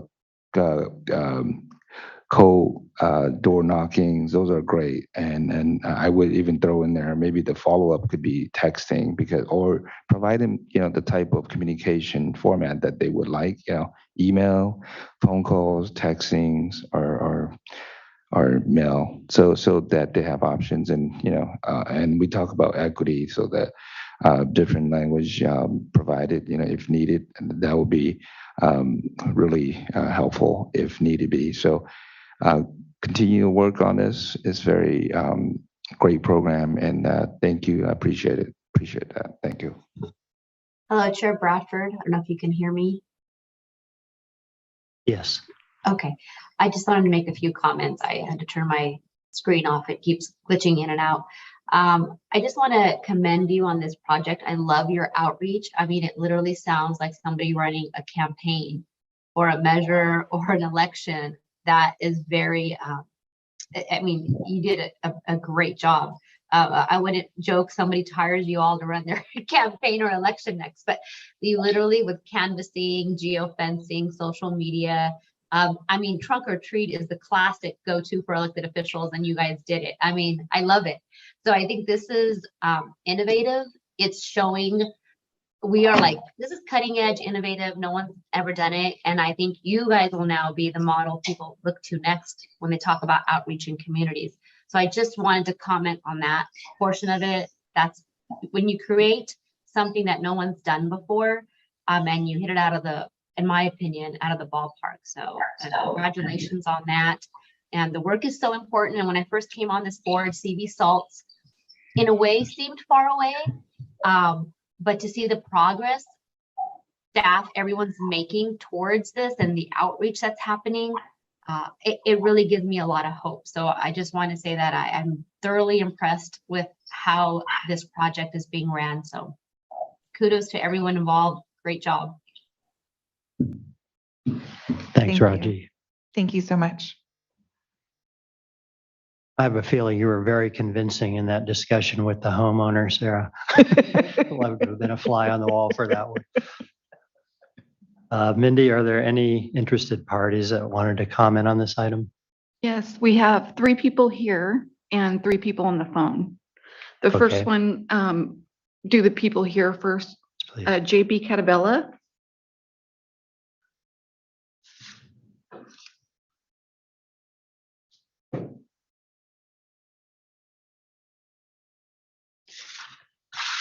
Thank you. I'm JP Cataviella. I'm with the Central Valley Dairy Representative Monitoring Program. So our members are some of those dischargers that are supporting this program that you're heard about today.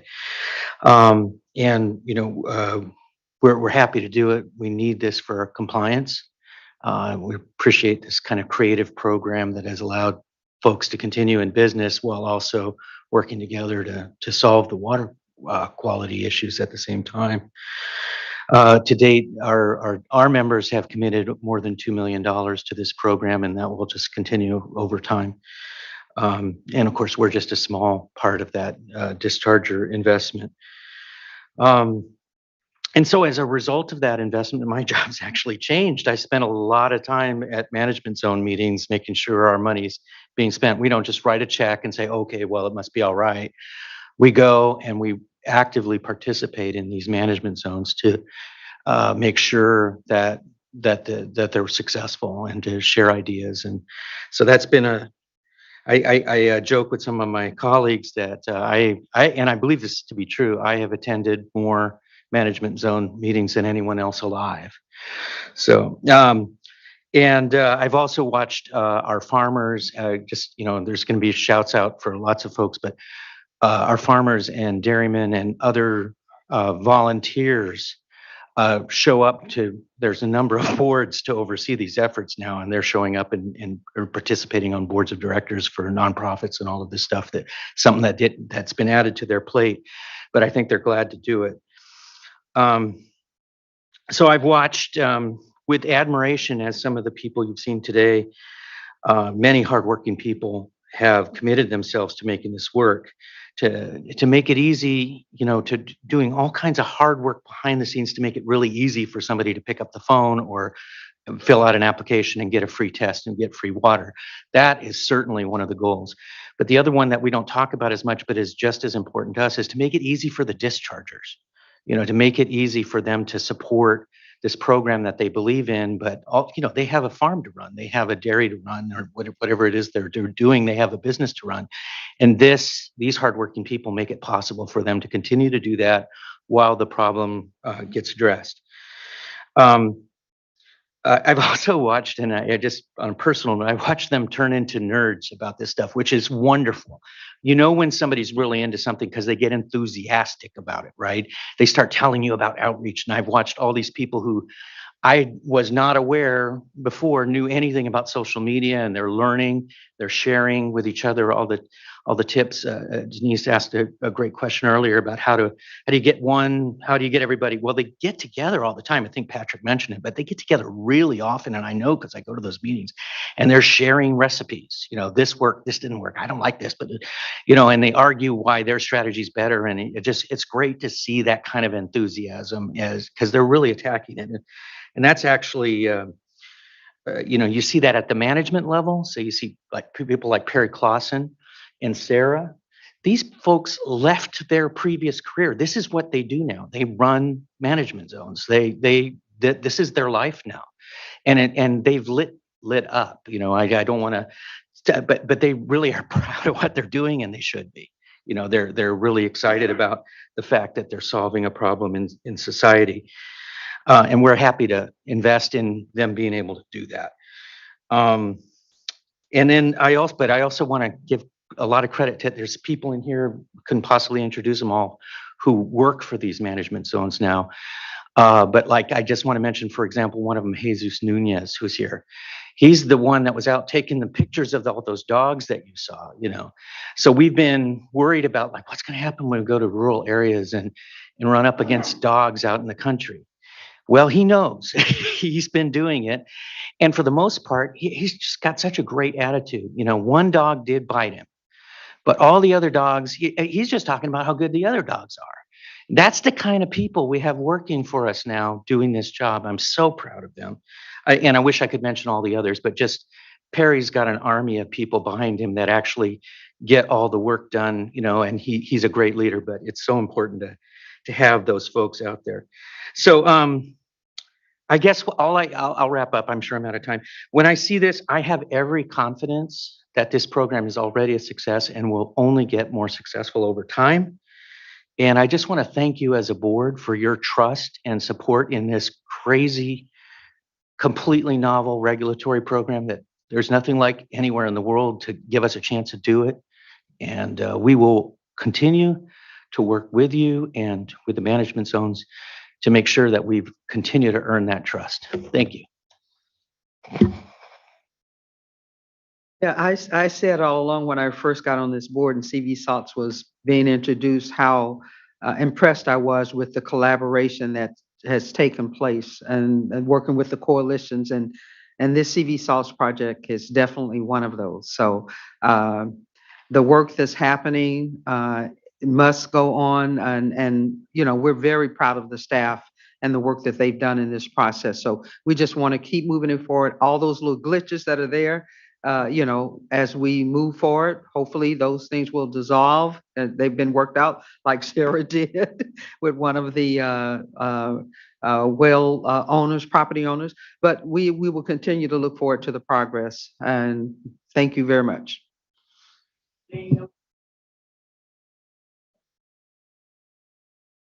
I think my husband's watching this. Uh-oh. So I would like to acknowledge what JP just said. Well, on that note, I'm going to make an executive call here for a bio break, because I think we have 5 more speakers. So we'll be back in just 5 minutes.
Okay, I think we're ready to get back to business.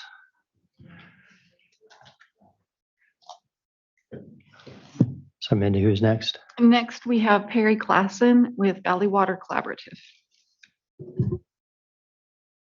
Hi, Perry.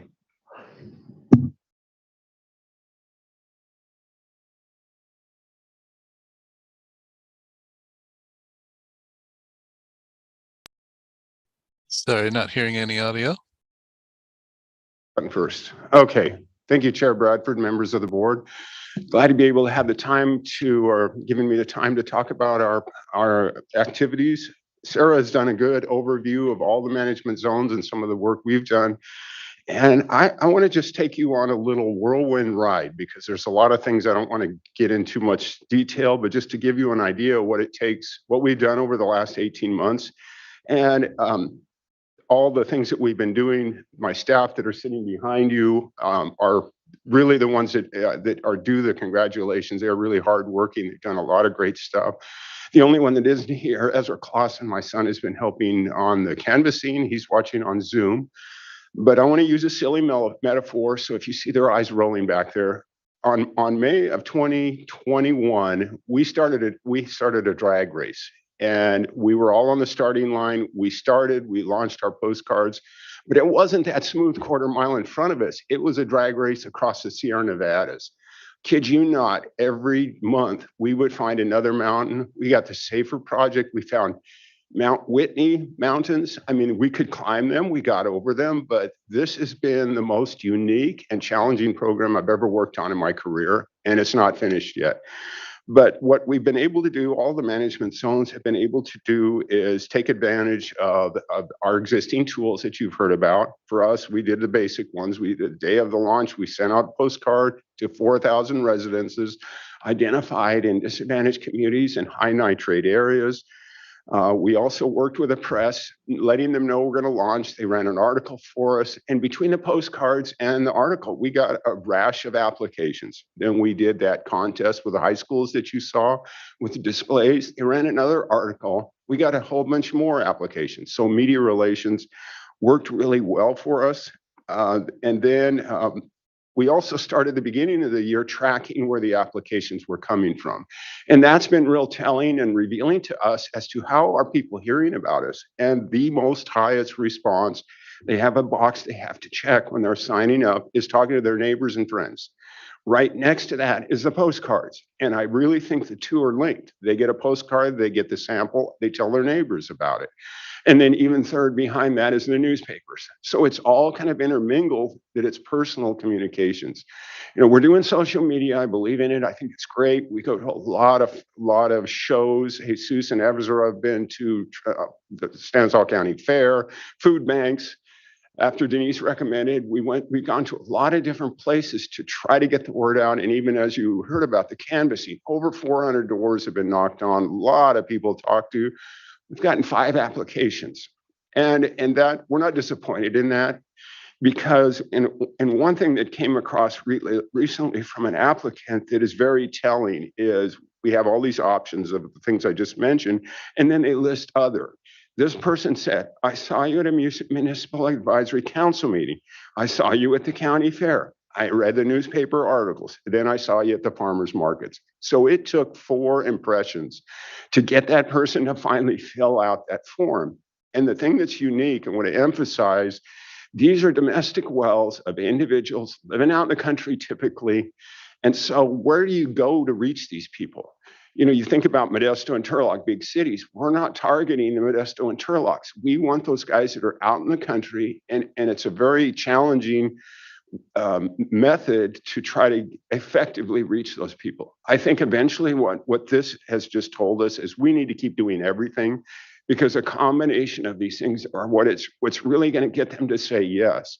I went on some of the earlier canvassing with Jesus and Ezra, and you have to talk people into it. They don't just say, oh, free well testing. Yeah, sign me up. Some do, but everybody's skeptical. Free, yeah, right. Free what? What's the strings attached? And Jesus and Ezra are experts at explaining there's no strings attached. But I see, and again, my metaphor, we're on the foothills. We got, I think, the low-hanging fruit. How do we get, and you asked the number, somebody asked how many have you identified? And we identified about 4,000 domestic wells. We've had about 900 applications so far, some of them out of the area. But the point being, we've maybe got 25%, and I think that's low, that's high probably, of the people applying. So that 3/4 that are out there that have gotten, we've had some people say, will you quit sending me postcards? I've gotten 4. They're going to get their 6th next. We've done 5 now. We're going to get their 6th here next month. But we got to figure out what is going to be the way to convince them. And I bet each one of you, if I tried to convince you of a tree program, there would be different things amongst you 6 folks up here as to what would make you say, yes, come onto my private property, come to my well and test it. And we've been very thankful to get the SAFER grant. A challenge with that is that there's income limitations. So when you have nitrate, you get free water, no questions. You get sampling with it regardless. But if you want a treatment system, you have to meet an income level. So that's a little barrier. Another one that we're dealing with all of the program is that our board, Valley Water Board, has said you need to tell everybody your data is going on GeoTracker. We have people that once you get there, it's thanks for coming by. I don't want to have anything to do with that. So that's something that regional board wants, regional and state board. We understand. We need the data to understand, but it's a barrier. It's going to be one of those mountains that there's people that we have all their name and information that are not going to participate because of that issue. So we have to figure out a way around that. We talk constantly about what are ways to explain that. Let's call GeoTracker data system or something, because that name alone is a little bit scary when you think about it. And anyway, so we're trying to look at all these ways that we're not succeeding and come up with other things. And then just some of the other things I want to mention that our team's been doing. We put over 1,000 flyers in businesses. I don't think there's a business in Modesto, Turlock Basin that doesn't have our flyer. Libraries, gas station, grocery stores, tractor dealers, auto parts, coffee shops, donut shops, hardware stores. You get the idea. We go everywhere the public goes, talk to the owner, and they say, sure, leave a stack of them there. So, again, another place that we might find somebody that has a domestic well that's in our management zone and then has high nitrates to get free bottled water from us. So the total population of our region is huge, and these domestic wells are just a small percentage. I think that's all. It gives you kind of an idea. Want to answer a comment about another thing that was brought up of contaminants, co-contaminants. Since we started the SAFER program, our largest non-nitrate contaminant is uranium. And the information on uranium is lacking. We're working with the state board now to come up with how, if I'm a homeowner, what does this mean? Or what do these levels mean? There was one document we were able to find that you almost had to have a master's degree to read what it said. It was a technical, but there's no real easy stuff that's coming out. And the state, again, is working on this. So again, it's a mountain we share with the state board. Every time at the end of the meeting, they say, well, what's new? And say, are you ready? Here's another one. We come up with another thing that's a challenge to work around. And we're figuring out the workarounds. The other one, lastly, that we're still all learning about is reverse osmosis treatment systems. That is going to be in some areas a long-term solution, because it's 10 miles to a public water system. How are you going to do that? So we're going to have to do treatments. Well, the state is just finishing a comprehensive survey of what are the treatment technologies? What are the service intervals? What are all these questions that the Culligan man is going to volunteer very readily that his system will do, and it's going to work all the time. But we got a third-party state water board, not to say they're wrong, but we've got a third-party state water board that's examining that and is going to give us information that's going to be useful and reliable, that we can tell people this is what is recommended, or this is what is best known about reverse osmosis right now.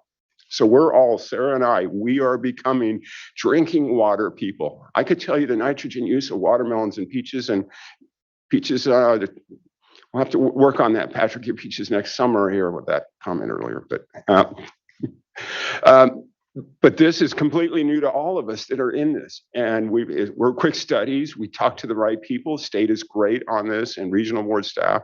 So I think, of patience, there's some that are writing letters that aren't so patient, but I'm glad to hear your response and that you see that we are making progress, which I believe we are. But really, it's not finished yet. We don't have all the answers yet. This drinking water for rural domestic wells is in its infancy. And the other thing that we are starting to talk about is what about the septic systems? These septic systems we're seeing in houses built in the 40s and 50s, and they've got a well. Yeah, there's a lot of things that this whole program is beginning to reveal to us that we need to understand better, because we want to tell somebody, after you do the test, you have this. This is what the experts say you should do, not my staff back here. They're not the ones that tell them what to do. They provide them the information that you all have developed and refer them to the experts that can really help them solve their problem, understand their problem, and solve their problem. So I think that was the other, I know one other thing. So the tenants, we have a box they check if they're a tenant, and we offer to call the landowner. We have a box there that says, do you want to talk to them or do you want us to talk to them? So our staff is actively talking with a landowner. If a tenant applies, we do have a few that have gone radio silence on us when we say that we need the landowner permission. Not many, but there is that issue. We recognize is out there. We're doing what we can to work around that. So I think that's about it. I think we have a good start, but we're not finished. We're not even close to being finished. Actually, we're just getting started. So appreciate the time. Thank you, Perry. You've done a lot of good work for just being in the foothills, I guess. And it's impressive to me to see, it's kind of gone beyond just cooperation with an agency that's kind of developed this program, but it's collaboration, and you guys are actually taking the lead now. So that's impressive, and it seems like it's been very effective. So thanks. I'm afraid you're going to have to start giving out gift cards or something to get those last 75% of people to respond. But you guys are trying everything, so thank you. Next. Next, we have David Corey with the San Joaquin Valley Drainage Authority. Hello, Chair Bradford, members of the board. My name is David Corey, also chair of the Central Valley Salinity Coalition. I don't really have a whole lot to say. I just wanted to compliment Ann and Sarah on the presentation they gave. It was excellent as always. And it represents a lot of work, as you all know, from the management zones themselves and from the executive committee and everybody who brought this together. So I appreciate what they've done in the discussions related to the management zones, and also the P&O study in the salinity management program.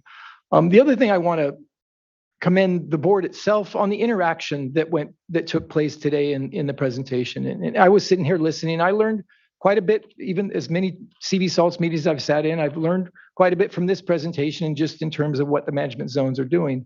But the questions from the board of the presenters are really helpful for letting us understand what you're thinking about, understand things we can focus on. So I just want to commend you for the interactive nature of this board meeting and the fact that you're willing to ask questions and tell us what you think, because that really helps us sort of develop the program and address concerns that you have and that others outside of this building have as well. So thank you very much. If you have any questions, I'm here to answer them, and just let you know that, the salinity component of this is also up and running. We have a lot of work to do on that. You'll hear more about that, I think, in the next years to come, but thanks again.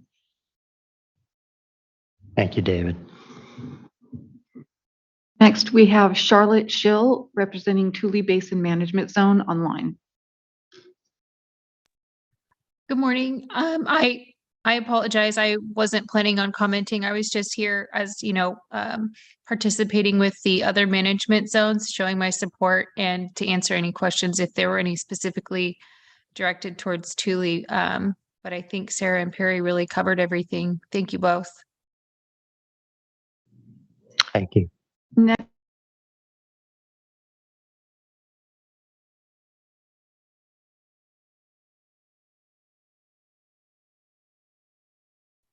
Sorry, I'm not hearing audio from the room, but Keija Rivers may unmute. Bob, we lost the audio. Good morning. I think there are some audio issues going on within the boardroom. Bob, the coastal room is currently muted. I'll ask to unmute. There we go. I asked to unmute Bob. Okay. We are ready to go. Good morning, Chair, Vice Chair, and members of the board. My name is Kaya Rivers, and I work with Community Water Center. I'll be providing public comment today on behalf of Community Water Center, Clean Water Action, and Leadership Council for Justice and Accountability. I'll be providing comments on 4 main environmental justice concerns today. Firstly, we appreciate and commend the outreach measures that have been put forward by management zones in the implementation of the early action plans. However, after 2 years since inception, the program has tested only about 10% of potential nitrate impacted wells.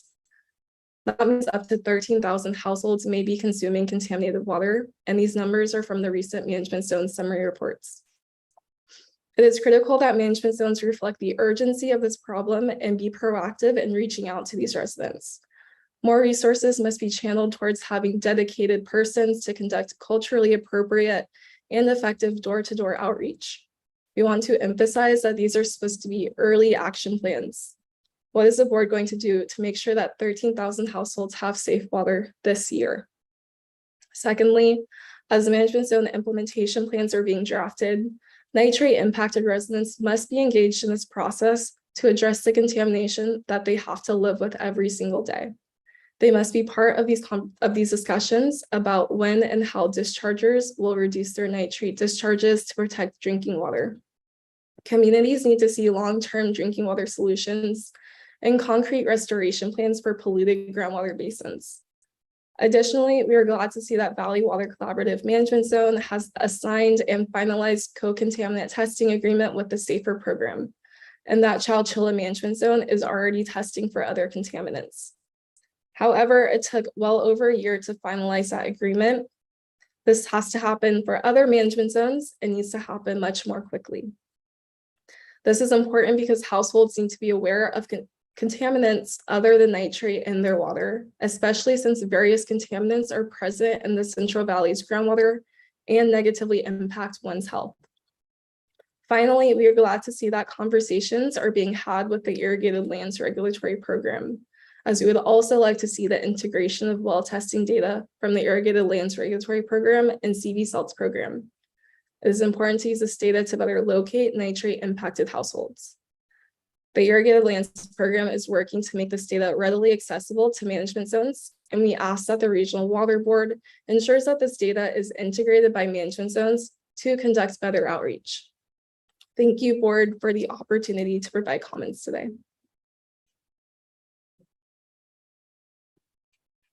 Thank you very much for your comments. Patrick, do you have any response to some of her points? Sure. No, I think they're all absolutely valid, and certainly we're taking that into account as we kind of work forward with the program. Kaya's been prompting us to do that kind of integration between the Irrigated Lands Regulatory Program information and the CV Salts information. So it is true that the management zones themselves have only tested probably like 10, 15, 20%, depending on the area of the wells. As Ann's numbers kind of showed, if you add in the testing that's being done by the Irrigated Lands Regulatory Program for every single domestic well that is on an irrigated lands parcel, the number starts to look a lot better. However, there isn't, as was mentioned, there isn't a precise overlap between the irrigated lands information collected. So it looks more like a Venn diagram than others, and the management zone information. So there's still a gap. There's still a good number of wells to be reached. Certainly not 90%. You know, the numbers look a lot better when we can get that data integrated. I will say that the irrigated lands information is up on GeoTracker. So the irrigated lands, the way that is structured, the well testing results, they do go into the GeoTracker database. So it is publicly available. We're just working on really trying to make sure that it's integrated a little better as we move forward with the deployment of the irrigated lands and CV Salt's nitrate control program. And really, that's why you saw it yesterday. It was featured very prominently in the environmental justice, racial equity resolution, and in the priority projects as the top priority for the CV Salts program and for the irrigated lands program to get these numbers going even more in the right direction. Thanks, Patrick. And we've been, I will say, for the multi-constituent, though that is largely at the state board, we talk a lot with the state board, make sure that their process is as smooth as possible. I have talked to executive management at the state board, and they're trying to be responsive. They're trying to focus a lot of energy and attention on making sure that contracting process is as smooth as possible. They've gotten a lot better. I will say that the recognition for DFA and looking to streamline processes and get approvals done more quickly. They've put a lot of time and energy into that, and I hope that we all see the fruits of that in more multi-contaminant testing in the other management zones. Thank you, Kaya. Is there one more, Mindy? One more, we have Daniel Kozad with Central Valley Salinity Coalition.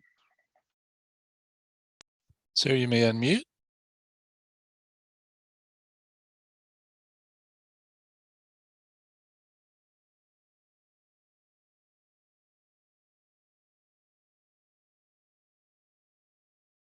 Sorry, so you're still muted. Oh, there we go. There we go. Sorry, I'm outside, but so you see part of my fan above me, but I appreciate it. Reminds me of many of our CV Salts management zone meetings where people are all over the place working hard, and we come together to talk about some of the same issues. Mostly I was here to answer any questions you had about the SALT program, and covered that perfectly. Appreciate her time. We'll miss her in her new role, but this program would not be where it is today without all the work that she put in and time and effort and that of her staff. And so I appreciate that and the support of our Salinity Coalition Board of Directors and their regional board members for their effort. Happy to answer any questions, but appreciate the opportunity. Thank you, Daniel. Do board members have any questions or comments? Or Patrick? I'll just close with, the most heartfelt thanks to Anne for all the contributions that she's made to the CV Salts project. Really, dating back even before the amendment was approved, we were running around on weekends in a very empty board office, many weekends leading up to the final approval in 2018 of the basin plan amendment. And then and both standing up the nitrate control program and the salt control program while simultaneously getting the Herculean task of the amendments to the amendments passed on a 1-year time frame is truly extraordinary. I've told people that Anne actually took this role without a major promotion. Everybody's like, well, she got a big promotion when she got CV Salts. Actually, no. And so, I'm very grateful that she will be staying within the Central Valley Water Board's organization. She's getting a promotion to the program lead of the NPDES program, a supervisory position that she very well deserves. But really, just her compassion, intelligence, generosity of time, and mentorship through this program of her staff has truly been extraordinary. I don't think we'd be sitting here saying that this program was as successful as it was if Anne hadn't been involved, and I mean that in a just very genuine way. So really thank you for all the work that you've done here, and thankfully you won't be going far, just down the hall. So Well, thank you. I really appreciate it. Of course, I really would like to pass on the thanks to my staff because they've been awesome and also the great stakeholders. And it's really been a total privilege and joy for me to work on this program. So I'm glad I won't be too far and I'll be around. And I look forward to seeing the progress it will make in the coming year. So, and thank you to the board for all the support over the years. It's made a huge difference as well. So appreciate it. And from us, we're also realizing that Anne is no longer overseeing this. And so I did ask Patrick if we could have an election or a vote as to who her replacement might be, but probably not within the water board structure. But there was a lot of text messages earlier this week to say, uh-oh, what are we going to do now? So thank you. Thank you, Anne, and I'm glad you're not going too far. I have a feeling they'll track you down if they need you and when they need you. And thank you. Yeah, and you took over that spot from Jeannie, but when she left, and so it was a seamless operation. So kudos to you for stepping in and doing the work and how far we've come under your leadership. So you and your staff, congratulations on the hard work that you've done. And moving next door or down the hall is good news because the staff can still call on you and so can we. I'd just like to make some comments regarding what Ms. Rivers said from Community Water Center, only 10% of the water wells being tested versus 13,000 wells. We're in the infancy of this program. And I'm sure that progress is going to be made. And I just want to encourage things to continue to move forward in that direction. And, we're talking about sending out a lot of the information, the postcards, the social media and all of that. And, sometimes we're not getting all the responses back that we would like to see. And so maybe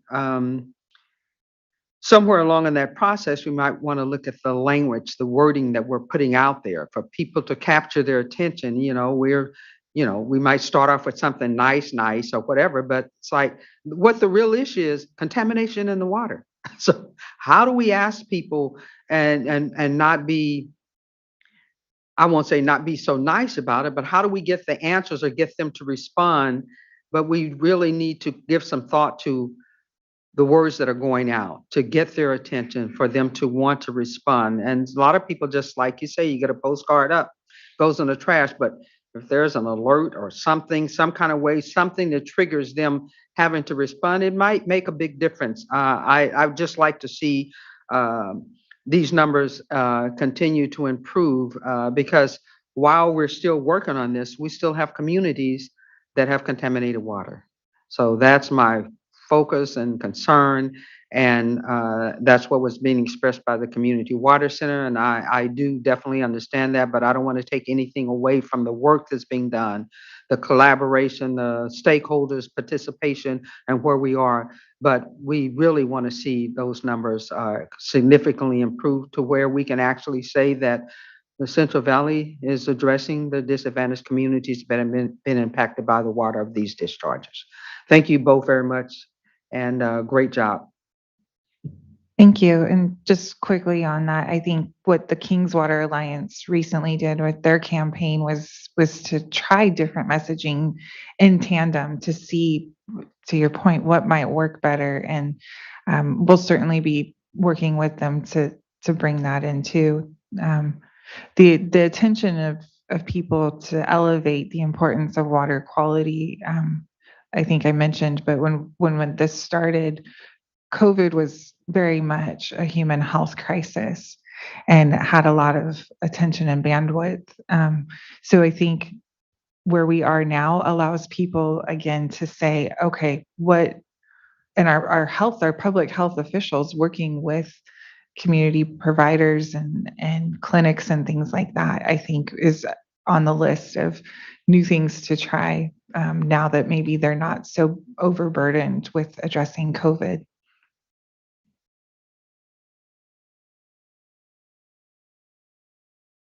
Okay, well, thank you again. And if there are no further comments, we do not have a closed session, so I believe our meeting is adjourned.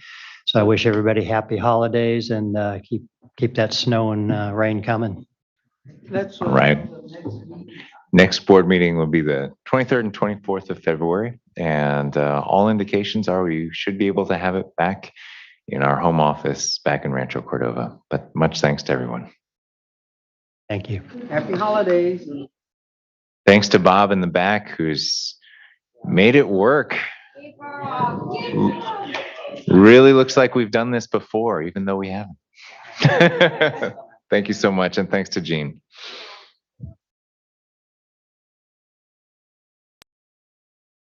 Okay, I'll end the meeting.